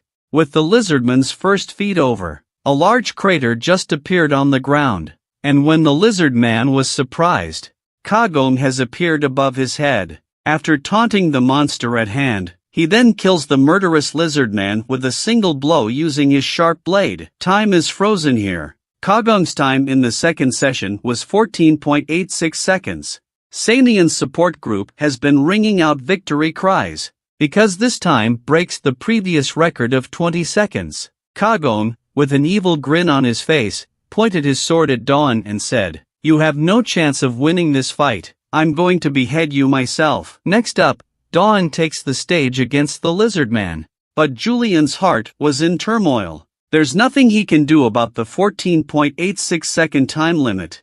Dawn said, compared speed. They can't be much worse. By the time he get to the center of the tournament ring, Dawn is ready to fight at any moment. But just as Heka reads the countdown, Dawn noticed something strange. The lizard man in front of him is clearly different. Bloodshot eyes indicate he's gone berserk. It looks like a chicken paw that's been starved for 2.5 years. It's going to be a lot more aggressive towards humans. Julian's scared out of his wits. The already apprehensive heart is now even more apprehensive. As the cage was opened, the lizard man sprints out like an arrow. Dawn tries to dodge the attack. But if the battle is to be won, then you have to give up the resisting or avoiding part. Taking the monster's first attack hard, the lizardman's spear pierces Dawn's heart. The pain is so intense that he almost loses the last bit of consciousness, and yet he survives. Grabbing the red lotus sword, he stabbed the lizard man in the arm. With an evil look on his face, he warns him with a look that says, "You're dead." And with that, he borrowed the brain giant's power to give the lizard man a 100,000-volt jolt of electricity. The energy was so powerful that it even enveloped the ring. Weigong wanted to call the priests now, but Heka stopped him with a smile and told him not to get distracted. Keep a good record of Dawn's victory time, because Herka believed in Dawn's words before the battle. Definitely wants to carry the future of House Adenka. Beyond Sarmian. When the smoke from the ring clears, Dawn is seen standing stoic and wounded. The red light in his eyes still has the power to kill, and his final time is a horrible 5.39 seconds. This is a time that will be unsurpassed in the future. Soon the priests arrive to heal Dawn, and in the process of healing, Dawn doesn't forget to pick on Kagome on the stage, showing that he will be no threat in his own eyes. Kagome, on the other hand, shuddered at his savagery. The only way to describe this matchup is insane. After announcing the winner of the second session, the third session of the tournament will take place in 3 days' time. But Dawn's unusual behavior is being watched by Sanian's people, currently driving here. At the same time, Xuefulan uses all of his energy to finally resuscitate Dawn, but he was about to go numb with tears. Originally, he came here to serve because he thought there wouldn't be too many casualties in Ardenkar. But this situation changed as soon as Dawn appeared. The party apologized for this, and gave thanks for the treatment of his injuries. But Xuefulan took the second priest's permission card and said, "As a 5th level priest, I am not capable of healing your heart. The only way to heal it is with the miracle stone, and I've just barely repaired the damage. If you use magic again in this situation, you'll end up dead." Just then, Herka pushed the door open in a panic. Now Dawn must go to an important dinner party, for the head of the House of Sarmian himself has arrived to invite him to dine with him. When the scene changes, Kahan then brings Dawn to the appointment. The muscular and unisex face in front of him is the head of the Samyan family, Rosa. He is the same as Kahan. He was called the strongest man on the continent. Suddenly, Rosa points a knife at Dawn. You really are too crafty for your own good. How could you hide such a powerful treasure so deeply? Dawn was only pointed at by him. He felt threatened like never before. Dawn takes up a battle stance. He's in a cold sweat. Because it's only been 5 seconds since then. He experienced the fear of death once again. Rosa smiles at this and tells Dawn to take it easy. Was just complimenting him. Dawn's heart feels a little better for a moment. But the thought of one day having to face such a powerful man, he couldn't help but shiver. Kahan, on the other hand, is not idle. He sat Dawn down and then did the same thing to Kagome that Rosa did. Dawn froze in his tracks. Because the strongest men of 2 continents were fighting over a child. After dinner, Rosa had gotten Kahan alone. In order for the 3rd session to be fair and equitable, they must join forces to take out the clowns doing tricks in the shadows. For this reason, Kahan thinks it's the Council of Elders on Sarmian's side, but Rosa said it was half and half. It's true that they Samion played a trick in the 1st session. The 2nd session was the Council of Elders on the Ardenker side, but they have one thing in common. And that's that they all point the finger at Dawn. In this case, Dawn has managed to get 2 wins, which is not easy. Kahan makes it clear, no matter what, Ardenker must overtake Samion. When a wasted teenager takes on a gifted cold-blooded weapon, who will be better? To determine who is the strongest family on the continent, Rosa, the head of House Sarmian, has found Kahan. Nowadays, whether it's the Council of Elders in Ardenker, or they Samion, all unanimously point the finger at Dawn, who has become stronger against the odds, only to see Kahan's eyes suddenly filled with murderous rage. Anyone who dares to get in the way of this duel, I will make them disappear from this continent, by any means necessary. Rosa smiled. You really are still so stubborn and impulsive. Does it really matter who wins or loses? This is nothing more than a family exchange match set up by our ancestors 500 years ago. Indeed, Kahan wouldn't have taken it too seriously before, but it's not what it used to be. This time Dawn swears he's going to give Ardenker an unprecedented victory. It had become a pact between father and son. Even though Kagome was the most gifted man the world had ever known, then Dawn will break through and win the last match. 3 days have passed quickly. The 3rd session of the tournament was held as scheduled. In order to prevent cheating, both Kahan and Rosa were there in person. The 2 strongest people of this era gather together. The atmosphere now becomes more lively. With the clash of the 2 sword bodies, the match officially begins. Izamian's Kagome versus Ardenker's Dawn. As Dawn won the 2nd match at the cost of a body injury.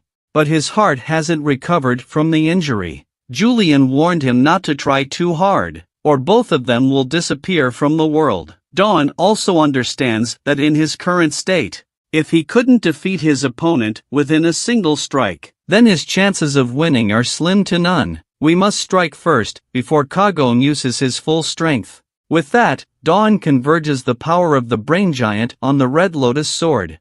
And then he swung a powerful 10,000 volts of electricity towards him. But just as the attack was about to hit, Kagome caught the lightning bolt with his bare hands. At the same time, several blood-red circles of light appear in his hands. The body is also gradually covered in magic. The lightning was easily dissipated by his pinch. Dawn looks shocked when he sees it. He's well aware of that. He had suffered a loss at the hands of Kajin's move before. Power of the Blood Emperor. The user will gain more brutal power at the cost of burning their life. Kagome is impressed with Dawn. I can't believe you found out about this trick. You are indeed the one who can beat me twice.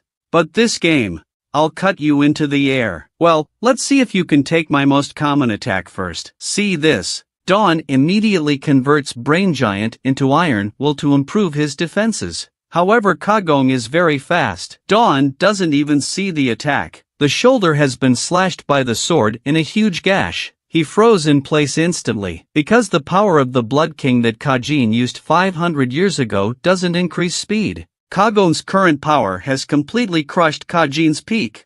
And while he was thinking about it, Kagome comes at him again. Dawn is quick to react this time. Gripping the Red Lotus sword tightly, he forcefully blocks the attack. but Kagome doesn't let him have a chance to catch his breath. A series of chopping blows immediately puts Dawn in a disadvantageous position. Even as blood continues to flow from his 7 orifices, but he still has no intention of stopping. The reason why is to not give your opponent a chance to breathe.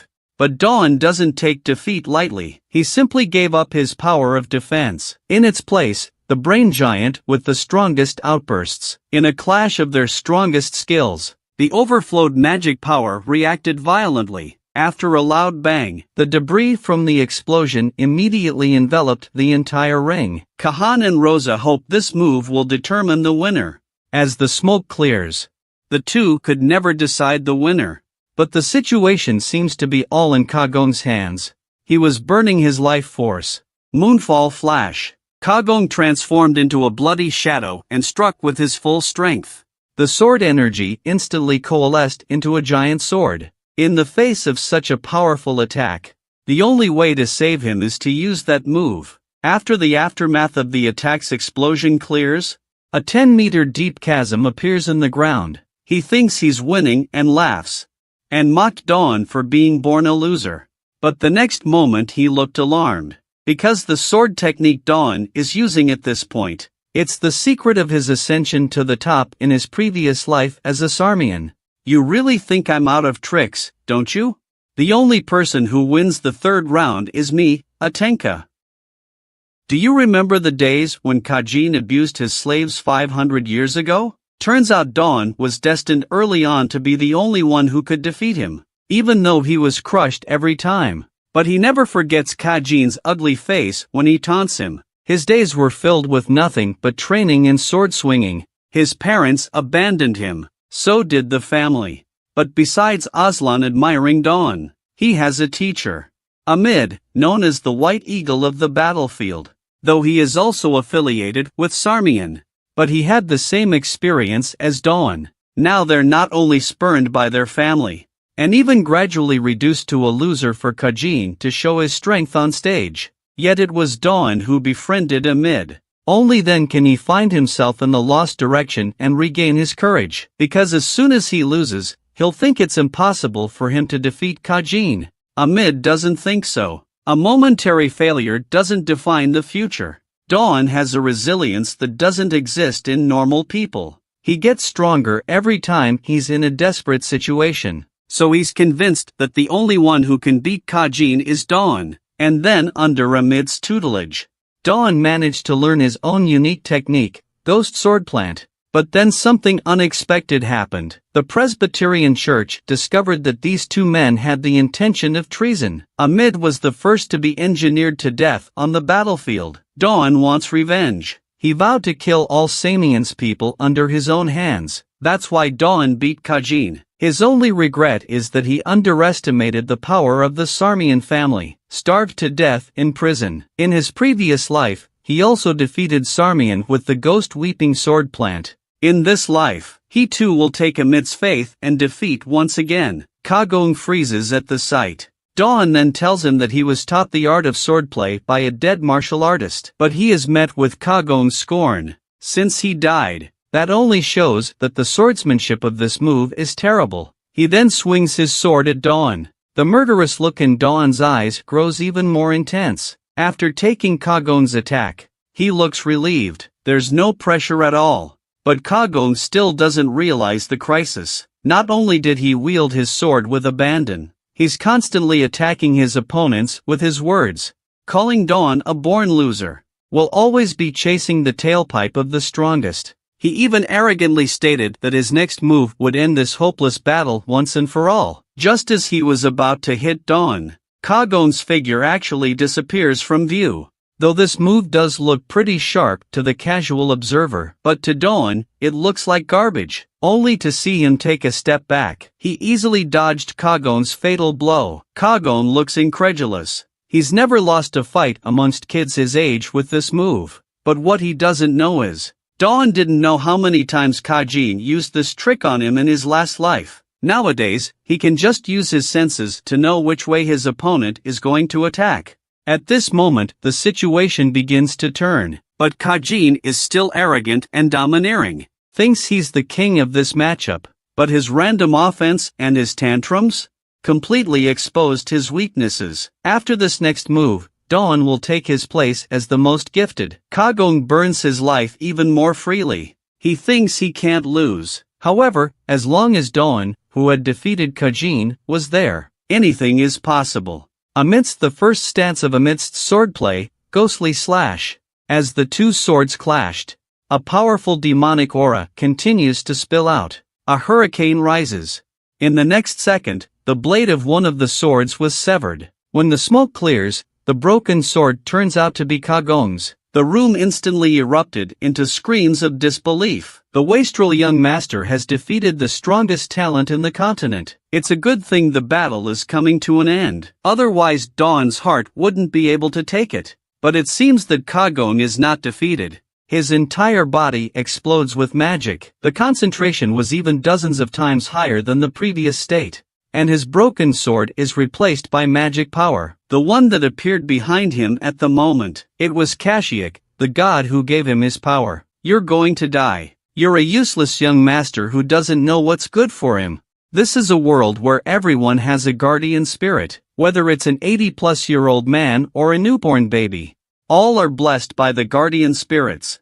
And as Dawn's opponent, Kagong, he was blessed with the strongest sword god, Kashyyyk. Why did Dawn's previous life cause his parents to neglect him? It's because Kajin was born on top. Not only did he receive the blessing of Kashyyyk, the god of swords, he also awakened the hidden characteristic soul blade at the peak of his swordsmanship, able to turn a sword into a vision for his own use. And that's exactly what's happening with the light from the short sword Kagong is holding right now. The two patriarchs couldn't sit still after seeing this, because to get the blessing of the sword god Kashyyyk, one must have a talent for swordsmanship that is beyond the reach of the common man. As for his ability to manipulate its hidden characteristics, that means Kagong is now a 5-star martial artist. This power is also extremely terrifying to Dawn. It's even likely to result in a double cross.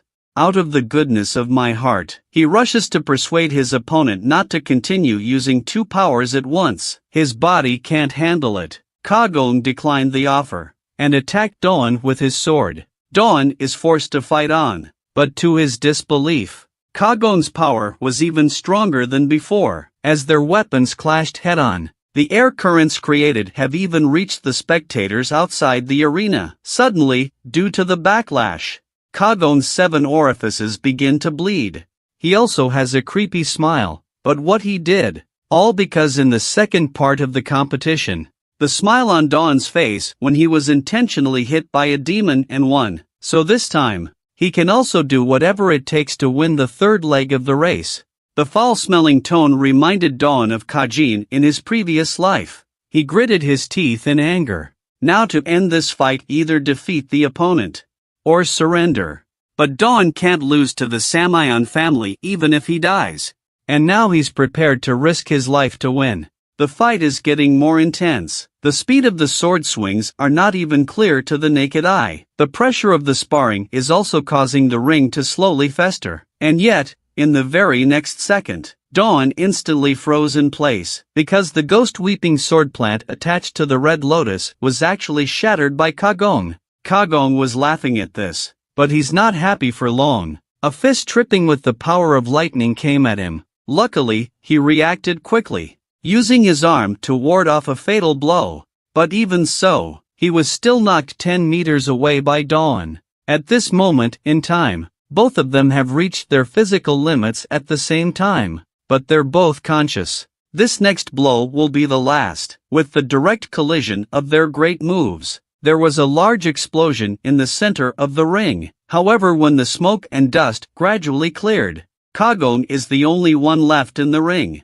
But Dawn has fallen from the sky, and he casts the ghost-weeping sword plant again. Wait for your death, Sarmian. Remember this day well. This will also be an honor to be recorded in the history books. And Kagong is in fear, losing the third session completely. All 3 victories for Dawn. There was a rousing outpouring of solidarity from the audience. Some are thanking Dawn for a great fight. Some are celebrating Adenka's first win by taking the fight in a crushing fashion. This is the first time Dawn has experienced this kind of spectacle in a full arena. In his previous life, even if he beat Kajin, no one would be happy for him. Instead, they was filled with contempt. Nowadays, he once again defeats Samayan, who has been blessed by the god of swords. He's really enjoying this. That's when Relsa tells Merlin, "Looks like you lost my bet with you." Then, in the following days, Merlin will personally teach Dawn how to practice Adenka swordsmanship, and how to master the full power of the brain giant. Meanwhile,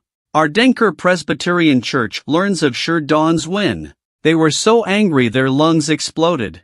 They can't hold back any longer. 3 months have passed quickly. A mysterious family is about to visit the Red Fortress, and his target is none other than Dawn. At this point, the first season of MANHWA ends. I have a million demons living inside me. Once I go to sleep, they're going to psychologically destroy me, just to stop me from finding the truth about reincarnation. But what I didn't expect was, Kajin, the man who killed me in my past life, had appeared in my dream. I'm so angry at this moment. I'd like to strangle him a billion times right here. But in my dream world, I don't have a starring role. In the face of Kajin's already formidable strength, my body is immobilized by his magic. And just when I thought I was going to lose again, a strange sword suddenly appeared out of nowhere. It instantly killed Kajin, who existed in my dreams. I froze in my tracks. Because this sword belonged to my fan, Aslan. It's been 2.5 months since we last met in the dream world. I have so many questions I want answers from him. But before I could ask, a demon with the scent of death reappeared in front of both of us. My body trembled at the sight of him. Aslan explains anxiously, "This is the fictionalized archdemon Dawn. Everything about reincarnation is connected to him. He's the one who caused this mess." At this point, my presence has been detected by him. Aslan then warns me that I must hurry to regain the strength of my former life. I must surpass the Sarmian family, and to face the reality that he is no longer alive. After listening to this, I was completely overwhelmed. But just as I was about to tell Aslan what I'd been through, he didn't look back. He drew his sword and charged the demon, and then I woke up from my dream. It's come to this. I think it's clear what I'm doing, and that is to go beyond Simeon as Aslan has instructed me. But I have already defeated Kagon in the arena. Why can't I get the so-called truth? Is it because I'm not yet a true Adenka? Just then my father paid a surprise visit to my quarters. Not only did he come to see how I was recovering from my injuries, and even more so because I made good on my earlier promise. So my father decided to give me a reward. Then he asked me what I wanted. Indeed, there is one thing in particular that I would like to have. That would be to learn all of Adenka's swordplay, become a true Adenka, and find the truth. So my answer is to find myself a master who can teach me the art of the sword. At these words my father bowed his head with some hesitation. He told me that the elders would not approve. I was aware of that. But I think that by defeating Kagon, I've taken a big step forward in my ancestors' quest. If they are still opposed to finding me a master swordsman, I will deal with the Council of Elders in my own way, and at the cost of my life. At that moment, my father smiled a wicked smile. He was pleased with my determination. "Come with me, I've got the right man for you." And the man father spoke of, it's the same Merlin who gave me the stamina restoration potion earlier. I'm very excited about this, because according to Relsa, Merlin is an 8-star martial artist who has mastered the art of Ardenkar, and he's also the wielder of the brain giant. Merlin also formally introduced himself. "I am Falk Merrill, leader of the White Swords." But I was incredulous when I heard it. Merlin was actually a descendant of Aslan. But why Aslan changed his last name to Adenka, I still don't know. And why does the Falk family still exist? Looks like there's more and more I want to know. That's when Relsa told me Merlin had already dealt with Heka. Starting tomorrow he will officially enter the fortress as my exclusive sword instructor. Now that my reward is in place, my father has urged me to acquire all of my swordsmanship as soon as possible. Because ever since I won Samian's Kagon in the big game, he really can't guess what the elders will do next to impede my path to power. Meanwhile over at Sarmian, Patriarch Rosa has summoned Kagon for accountability. The reason you lost to Adenka is because he already knew everything about you. Not only that, you can't control your emotions. That's how you miss out on winning the game. Your arm is now etched with an indelible shame. Kagon apologized in full compliance with his mother's teachings. But Rosa doesn't think losing is a bad thing. It would allow her son to learn more from his defeat. But Rosa also told Kagome very clearly that, if the same sense of error is made again, she'll kill Kagome herself. Kagome smiles and says he'll remember it in his heart. But in the next moment, his eyes suddenly filled with that aura of death. At this moment, his heart silently murmured, I know you're angry even if I lose, but now it's in front of my mother. I wish you'd calm down first, ancestor. It's a good thing Rosa didn't notice the difference. In the days that followed, Rosa began a killing spree against the people of the Wizarding Tower, and the reason was because they were disrupting the fairness of the Sarmian vs. Ardenkar tournament. He also questioned Holloman of the Council of Elders. Why did you hire these cunning mages? Holloman says his original intention was simply to have Samiwin win outright. Unbeknownst to him, this comment angered Rosa even more. In my life, I hate falsehoods and frauds. If a martial artist gets to this point, then naturally, he doesn't deserve to be a martial artist, though I've had no luck with Kahan so far. But I think going on my way. Sooner or later, the day will come when I can defeat Kahan and become the strongest man. And Holloman couldn't escape the punishment he deserved. Rosa told him to go be a gardener and calm down. When the reprimand was over, Holloman comes into the bedroom, called the Elder Council of Ardenkar with a communication stone, and loudly questioned why they didn't keep their word. Their two major councils of elders said yes, to work together to disrupt Ardenkar in the second and third sessions of the tournament. Hearing this, Tilavan explained helplessly, ever since Kahan and Rosa showed up at the tournament, jamming has long been out of their hands. Moreover, the strength of the former good-for-nothing young master has subverted their perceptions. At the moment, Holloman was in a cold sweat. If this keeps up, he won't be able to escape responsibility for interfering with the game, no matter what it takes. He wants Tilavan to do everything in his power to get rid of Dawn as soon as possible.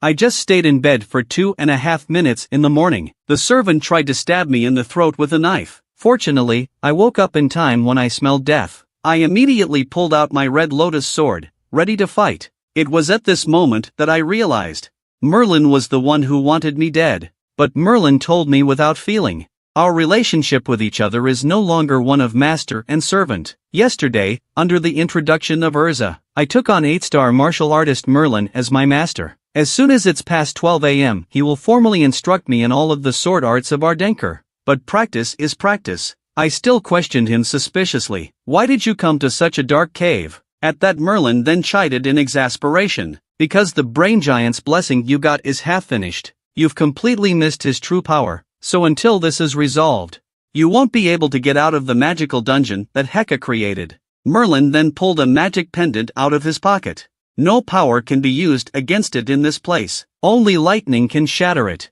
If you can't even complete this task, you won't have the chance to continue learning Adenka's swordsmanship.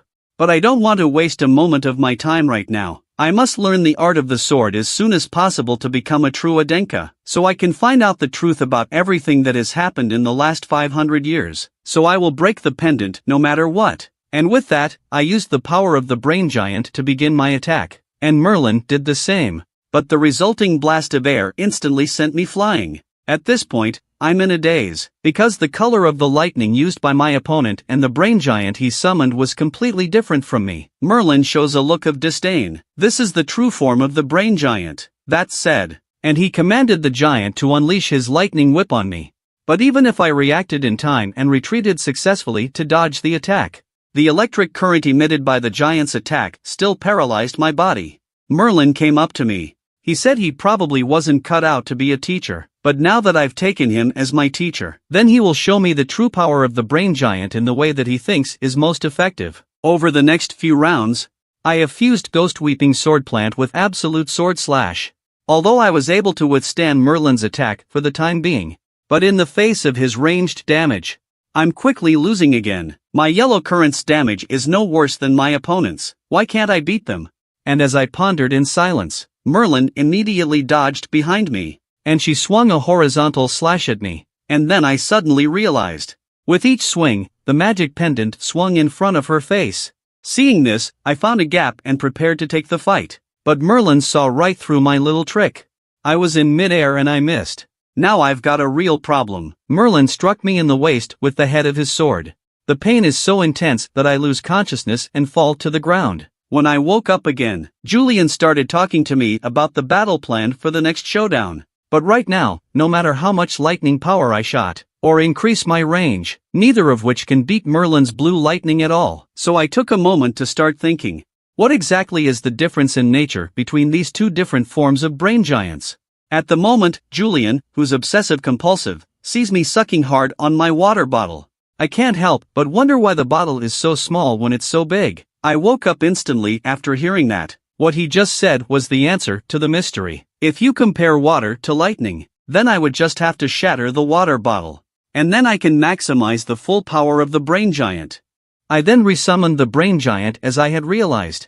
And the result was exactly what I thought it would be. The yellow lightning around me gradually changed to blue, with a powerful current pouring out. I've successfully upgraded a half scrap into a whole. Merlin's mouth dropped into an evil grin at the sight. He's been waiting 2.5 days for this. But until I managed to shatter the magic pendant, Merlin is determined not to teach me even one move of the Ardenika sword. But next I will let Mei Lin fully recognize my strength. And Merlin has decided to give me his full power, as our weapons collide head-on. The two strands of lightning explode the moment they merge. This one is tied with us. We're both sent flying 10 meters away from each other by the blast. But the next move I used made Meiling look puzzled. Because this ice image move, he remembers it fondly as his best friend Relsa's kill move. When the time came, I swung a killing blow at Merlin. But the moment I started to move, Merlin guessed every possible angle of attack, easily raised his sword to block my attack. But it's not that he's strong. Rather, it's that he's long since gotten used to Relsa's moves over the past 10 years or so. Then Merlin responded immediately. A single side slash shattered the ghostly sword plant attached to Red Lotus. This is bad. I can't do anything about it if I keep going. And that's when I realized. There was a long, deep, old scar on the left side of Mei Lin's face. If this was left to him by a former rival, it would mean defeat, fear, and humiliation for the warrior. I just couldn't help but grin. It looks like I'm going to win this battle in the end. Do you know what the deadliest weakness in a martial artist is? That's right, old, deep scars. For a martial artist, scars mean fear, humiliation, and defeat. And when I saw that Merlin actually had a scar on the left side of his face, and immediately summoned the brain giant again, a powerful blow to his left. It's exactly what I expected. The shadow left by the scar made Merlin deliberately avoid it. I then leaned into the gap left. I managed to grab the magic pendant that was around his neck. The pendant finally breaks with the power of lightning. I have passed the test. Merlin was incredulous at this point. He touches the scar on the left side of his face and swings in his mind. For a boy of only 14 years of age, his experience amazes me. But he was happy with my progress in the last 4 days. And passing the test means I will begin learning the sword of Adenka. But just as I got out of the magic dungeon, Sarah found me with a flustered face and a newspaper. It turns out that after I defeated Kagon, the strongest son of Samayon, the elders of Ardenker began to panic. Add to that the threat of Halaman, the elder of Sarmian. Tilawan was forced to stop my path to power as soon as possible. So he rushed to the Red Fortress to deliver the crusade in the name of the Council of Elders himself, and specified that I should take it and not pass it off to the rest of Ardenkar. Julian was lost in thought at this. He knew that the Presbyterian side was doing this on purpose, though the task doesn't seem too difficult to accomplish. I'm afraid there will be unavoidable dangers. And when my partner saw that I was in trouble, he chose to help me. But I thanked them both for their kindness, because I already had the answer in my mind. Then I found Dean Wagong. It just so happened that Merlin was here. After a short discussion and exchange, I've decided to go on this crusade alone. Though they, too, felt there was something else going on with the sudden mission, I still chose to believe in my own thoughts, because the Council of Elders had the audacity to give me a mission. It's either a test or a trap. At this, Merlin said with a serious look on his face, I conclude that 95% of this mission is a trap set by the Elders. You're blocking their path. Then they'll have to erase you forever. Wagong fully recognizes what Merlin just said. If this conjecture is correct, it's too dangerous to go alone. For safety's sake, Wagong still strongly suggests that I bring a couple of helpers along with me. I respect Wagong's offer, though, but I'll tell them this for the record. The war with the Council of Elders was caused by me, and so it must be resolved by me. Prove that I can't be underestimated. In the end, Wagong and Merlin didn't interfere with my decisions.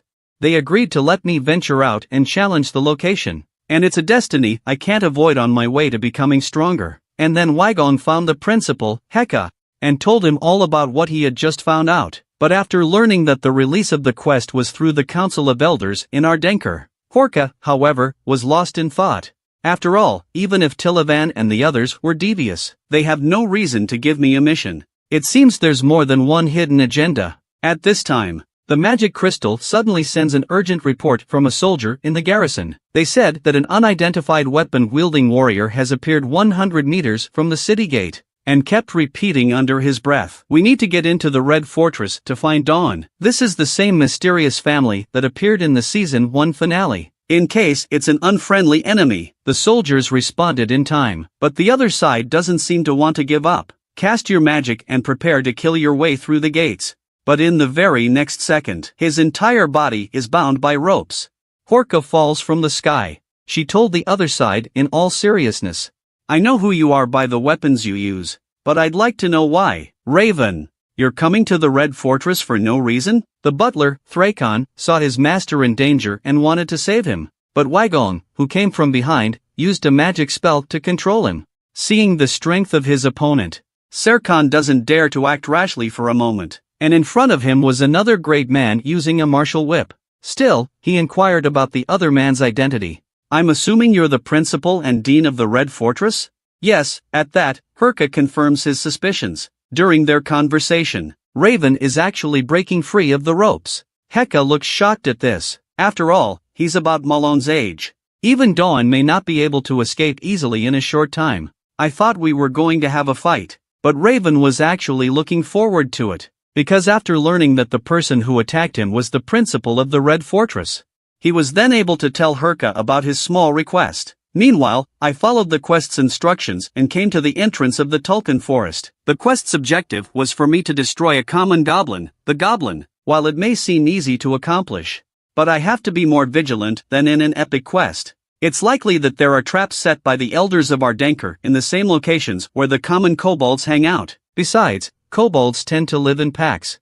Intelligence is also relatively high for their level, even at the expense of many companions. They'll devise the best possible capture plan against the enemy or the hunter. Julian admired him very much after hearing this. It seems that in order for the Elder Council to see what I'm capable of, I have done my homework very well, but just to be on the safe side, Julian still says he's going to put together a couple of emergency response plans. After hearing that, I said thank you to him.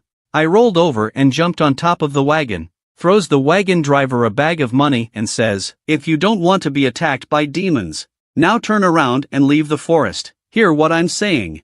The driver of the car was angry and wanted to say something about me, because there's no danger to be seen in the neighborhood. But before he could finish his sentence, standing on the roof of the car, I disappeared from his sight. Once I'm safely on the ground, I've come to the depths of the Tulkan Forest. Next I will find the horde of kobolds to complete the quest. With that said, I planted my red lotus sword in the ground, and attached the power of lightning to it, immediately after summoning the full form of the brain giant. Though the blue lightning doesn't have much power, but it does cover an extremely wide area. So after that, I'm going to cover an area of 3 kilometers with current. Capture every move here. Quickly rushing out of the current on the bearings, I've got a kobold on the move. But by the time I get there, the monster in front of me was giving me the creeps. It's nothing like any kobold he's ever seen. It's bigger, powerful magic and marks emanating from the body. What the hell is going on again? And in the midst of such a crisis, suddenly, another powerful force entered the current zone. I didn't have time to think about what was going on. An attack hits the tree right behind me. Looks like they're aiming for me. I thought they were from the Elder Council. I didn't realize it was. This is the most awesome kobold I've ever seen. Not only does it do quick repair of broken arms, but also cast forbidden spells with the consciousness of a human. And the first time I saw this kobold, his whole body had a dark purple aura of evil.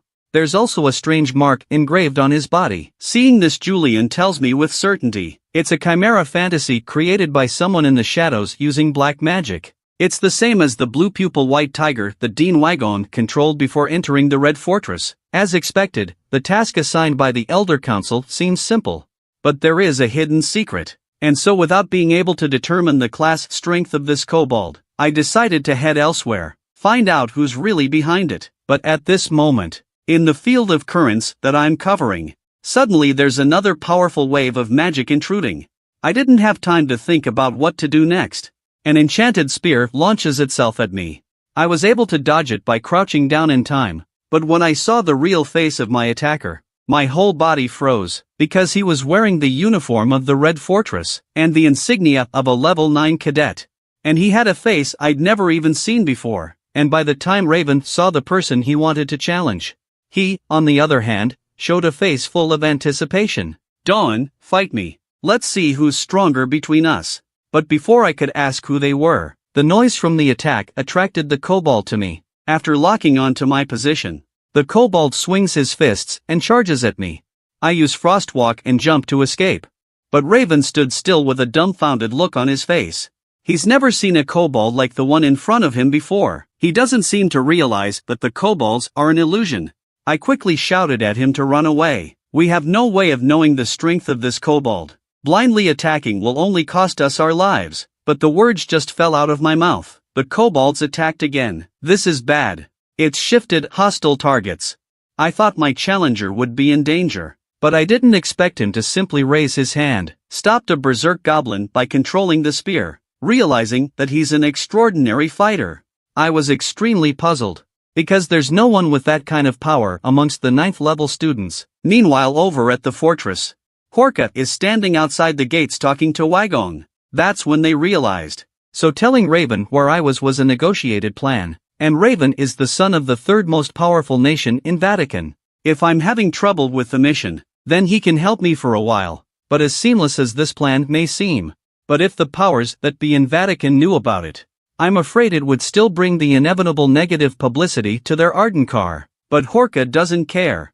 He then told Vako that he was going to take a few days off from work. He left the Red Fortress, and at that moment Raven was hunting the kobold. It's a lopsided situation, even if the kobolds try to fight back. But in front of Raven's super-fast evasive stance, the kobold's attacks either hit the air or the floor. Can't do anything about Raven at all. But Raven knows there's a limit to teasing. After all the villains in the movie died because they didn't attack too hard. With that, he plows through the spear in his hand. He uses his blessed ability, through the lightning. He chopped off the kobold's arm along with his heart. It makes me wonder who he is, because he's more powerful than I am. Could it be a spy sent by the Elder Council to take my life? I thought the kobolds would just fall to the ground and die. But what happened next made Julian and I sit up and take notice, because the kobold's broken arm was regenerating as fast as the eye could see. It even sprouted snake-like scales, horns like a dragon's. Raven's entire body went numb at the sight of it. The only thing I can feel at this point is that this kobold's strength has increased once again. And then he yelled for anyone who wanted to challenge me to run away. But it was too late. The kobold's claws are about to hit him. But at the right moment, there are countless threads of magic, restricting the kobold's movement. Judging from the clothes worn by the magic user, this man is his butler. After Raven meets Serkan again, the fearful heart is finally relieved. But not for 2.5 minutes. The kobold's muscles tense up for a second. It breaks free of the magical threads. Then he crouches down and casts a spell. Raven is shocked at this. This kobold is a complete reversal of common sense. Is this some kind of regional mutation? And in the next second, the kobolds that were trying to continue their attack, it's disappeared from our sight. At this time, on the cliff not far away, a man in black is observing the scene of the fight that just took place. The Chimera vision was created by him. It seems he's the Elder Council's secret ex-assassin. The boy is from a family of skilled spearmen, but now he's willing to work as a handyman for another clan. But Raven didn't do it to make money for her family. Rather, he wanted to challenge me to a duel. It was only a short time ago that I defeated the strongest son of Sarmian, so the man who was originally aiming to defeat Kagon turned his sights on me. As long as he can defeat me, that means he'll be the most talented rookie on the continent. Just after the baffled kobold casts his spell and flees, I also learned the origins and identities of the 2 men standing before me. But for the fact that they came from the country called Vatican, I feel extremely strange. On the contrary, Julian did seem a bit flustered. It turns out that Vatican is the third most powerful country in the world besides Samayan and Atenka. It's a leader in the field of spearmanship, and it is said that Vatican has only one heir, which means that Raven, who stands before me right now, is a candidate to be the future leader of the Vatican nation. But why is he a student of the Red Fortress of Ardenker's name? I am extremely puzzled. Julian, on the other hand, thought it was a lucky thing, because if he can travel with him, people from the Presbyterian Church simply don't dare to attack me easily. After all, he is the sole heir to Vatican. If anything happens to him, destroy the Elder Council of Ardenkar in minutes. Not only that, Raven has even mastered the superb skill of spearmanship. He's certainly the icing on the cake for the situation we're facing right now. I can't help but grin at that. The only people who could come up with such a precise plan would be Herc and Wygong. I guess we'll have to thank them when we get back. That's it. Thrakon, Raven's steward, gravely questioned me. He wants a report on the escaped kobold, because this is simply 2 levels from the strength described above in the subjugation mission. If you can't give a reasonable explanation, then his young master will no longer be involved in this mission. After all, Raven only joined the Red Fortress to get a title.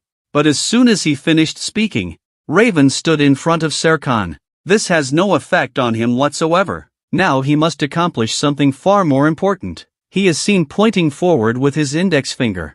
Doan, please accept my invitation to a duel.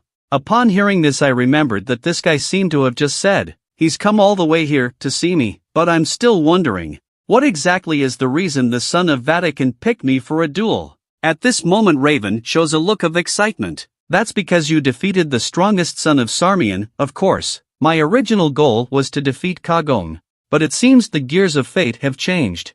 You'll be the one I have to beat. And his obsessive passion for me and his honest, simple nature. I had to admit that we were going to get along very well, but I'm still on a mission from the Council of Elders, so I'm going to pass on the one-on-one thing. Raven quickly said, just this time. If I lose I will never fight you again. I, on the other hand, told him that I wasn't quite ready. Raven was instantly agitated.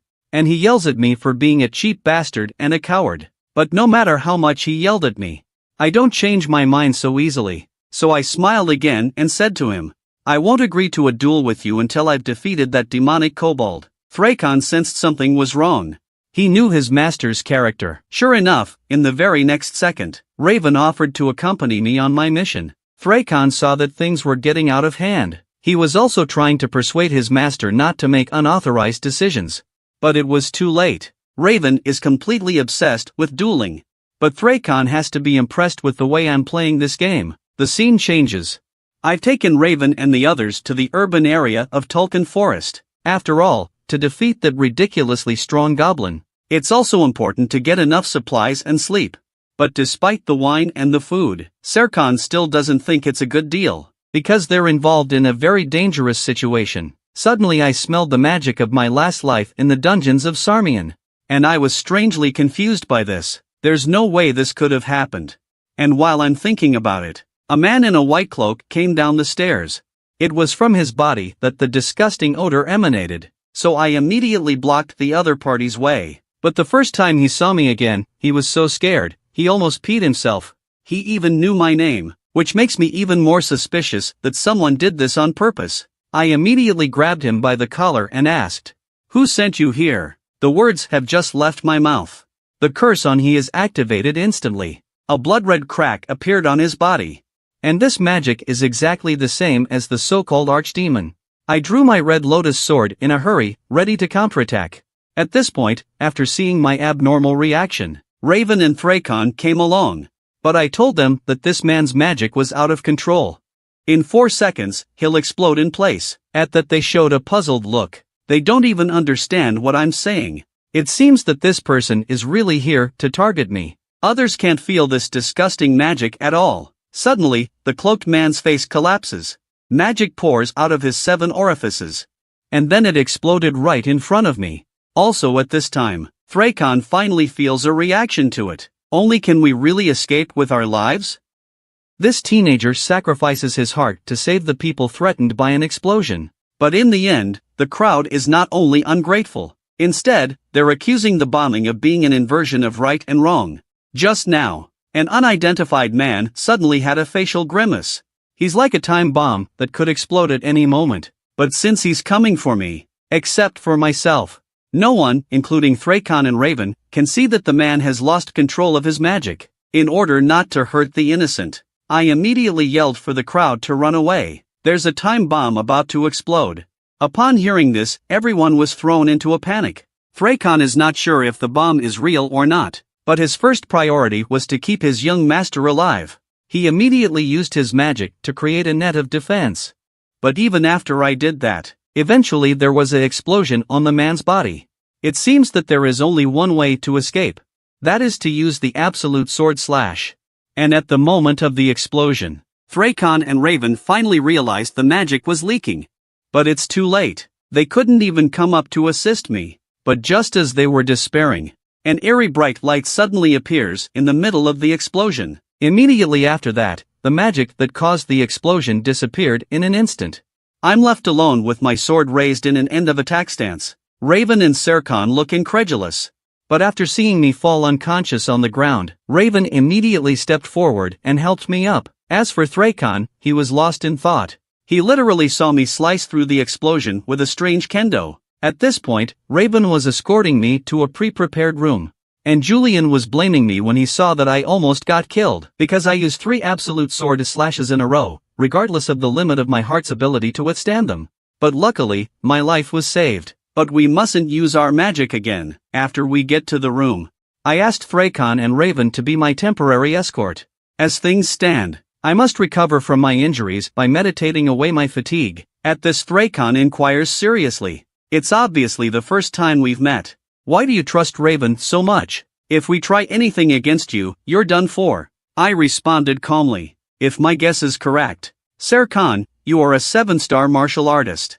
You're more powerful than I am. If you really want to hurt me, I can't resist even if I don't meditate.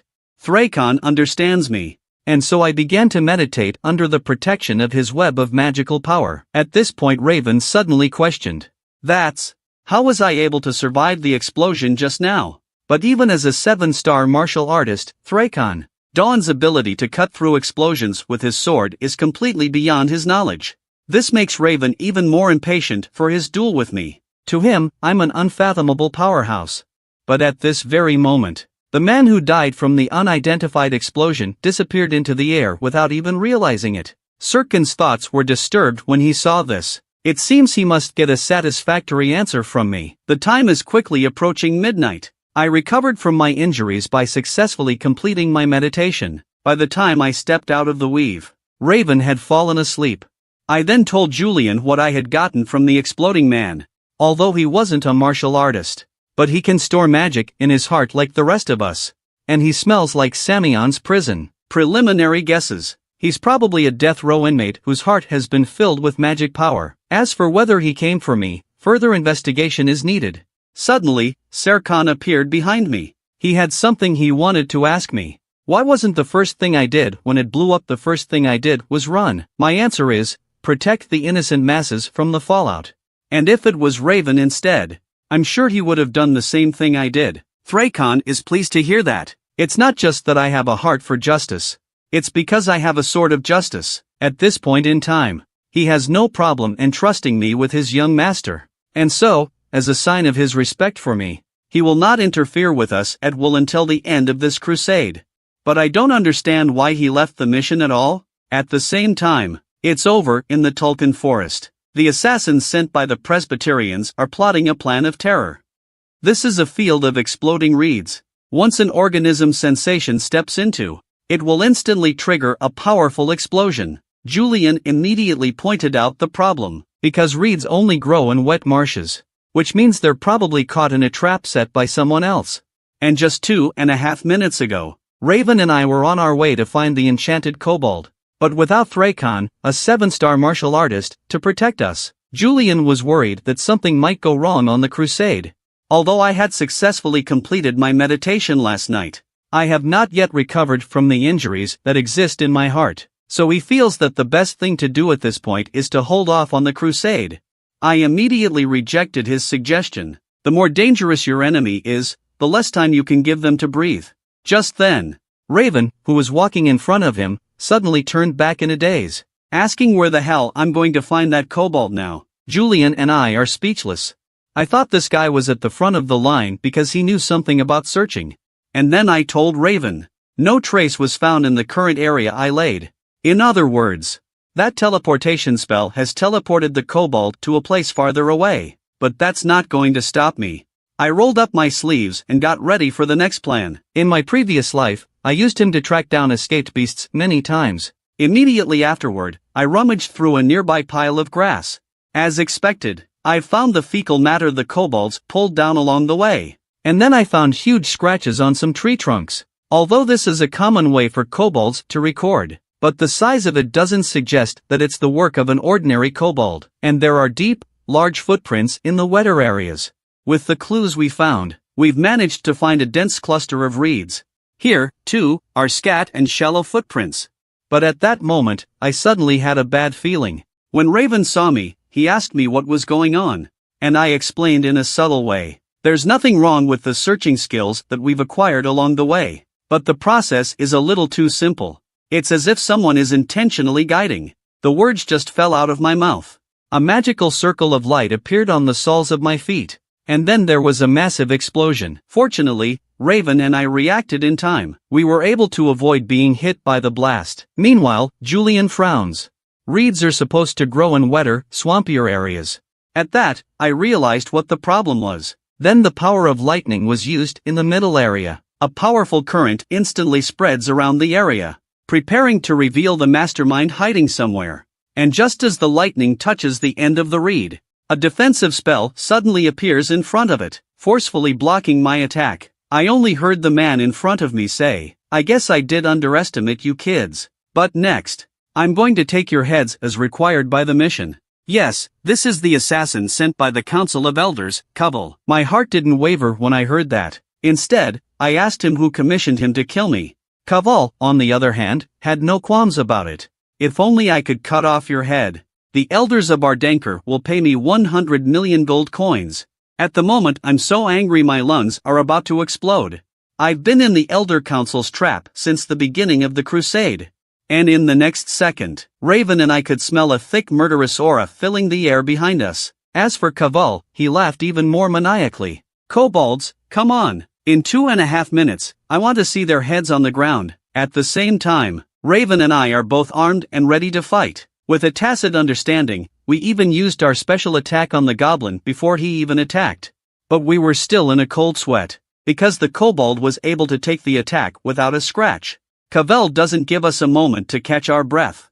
A succession of magical attacks were thrown in our direction.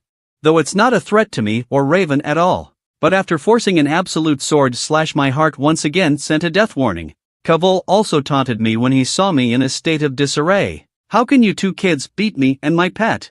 But I did smile after hearing what he said. Then I said to the sky, "At least leave the kobolds to us." Koval is in a daze. There's no way to know the gravity of what's to come. In a flash, only countless lines of magic wrapped Koval's entire body. Then the moment Thrakon yanked backward, Koval was torn to pieces. Serkan apologized to me immediately after the matter was resolved, because he said he wouldn't interfere with my crusade. But when he watched someone attack his master, he still couldn't help but step in. I don't blame Serkan for what he did. After all, the people he killed were not part of the quest. But in the next second, Raven's demeanor suddenly becomes extraordinarily panicked, because he saw that the only thing that had fallen to the ground was Koval's clothes. "There's no body.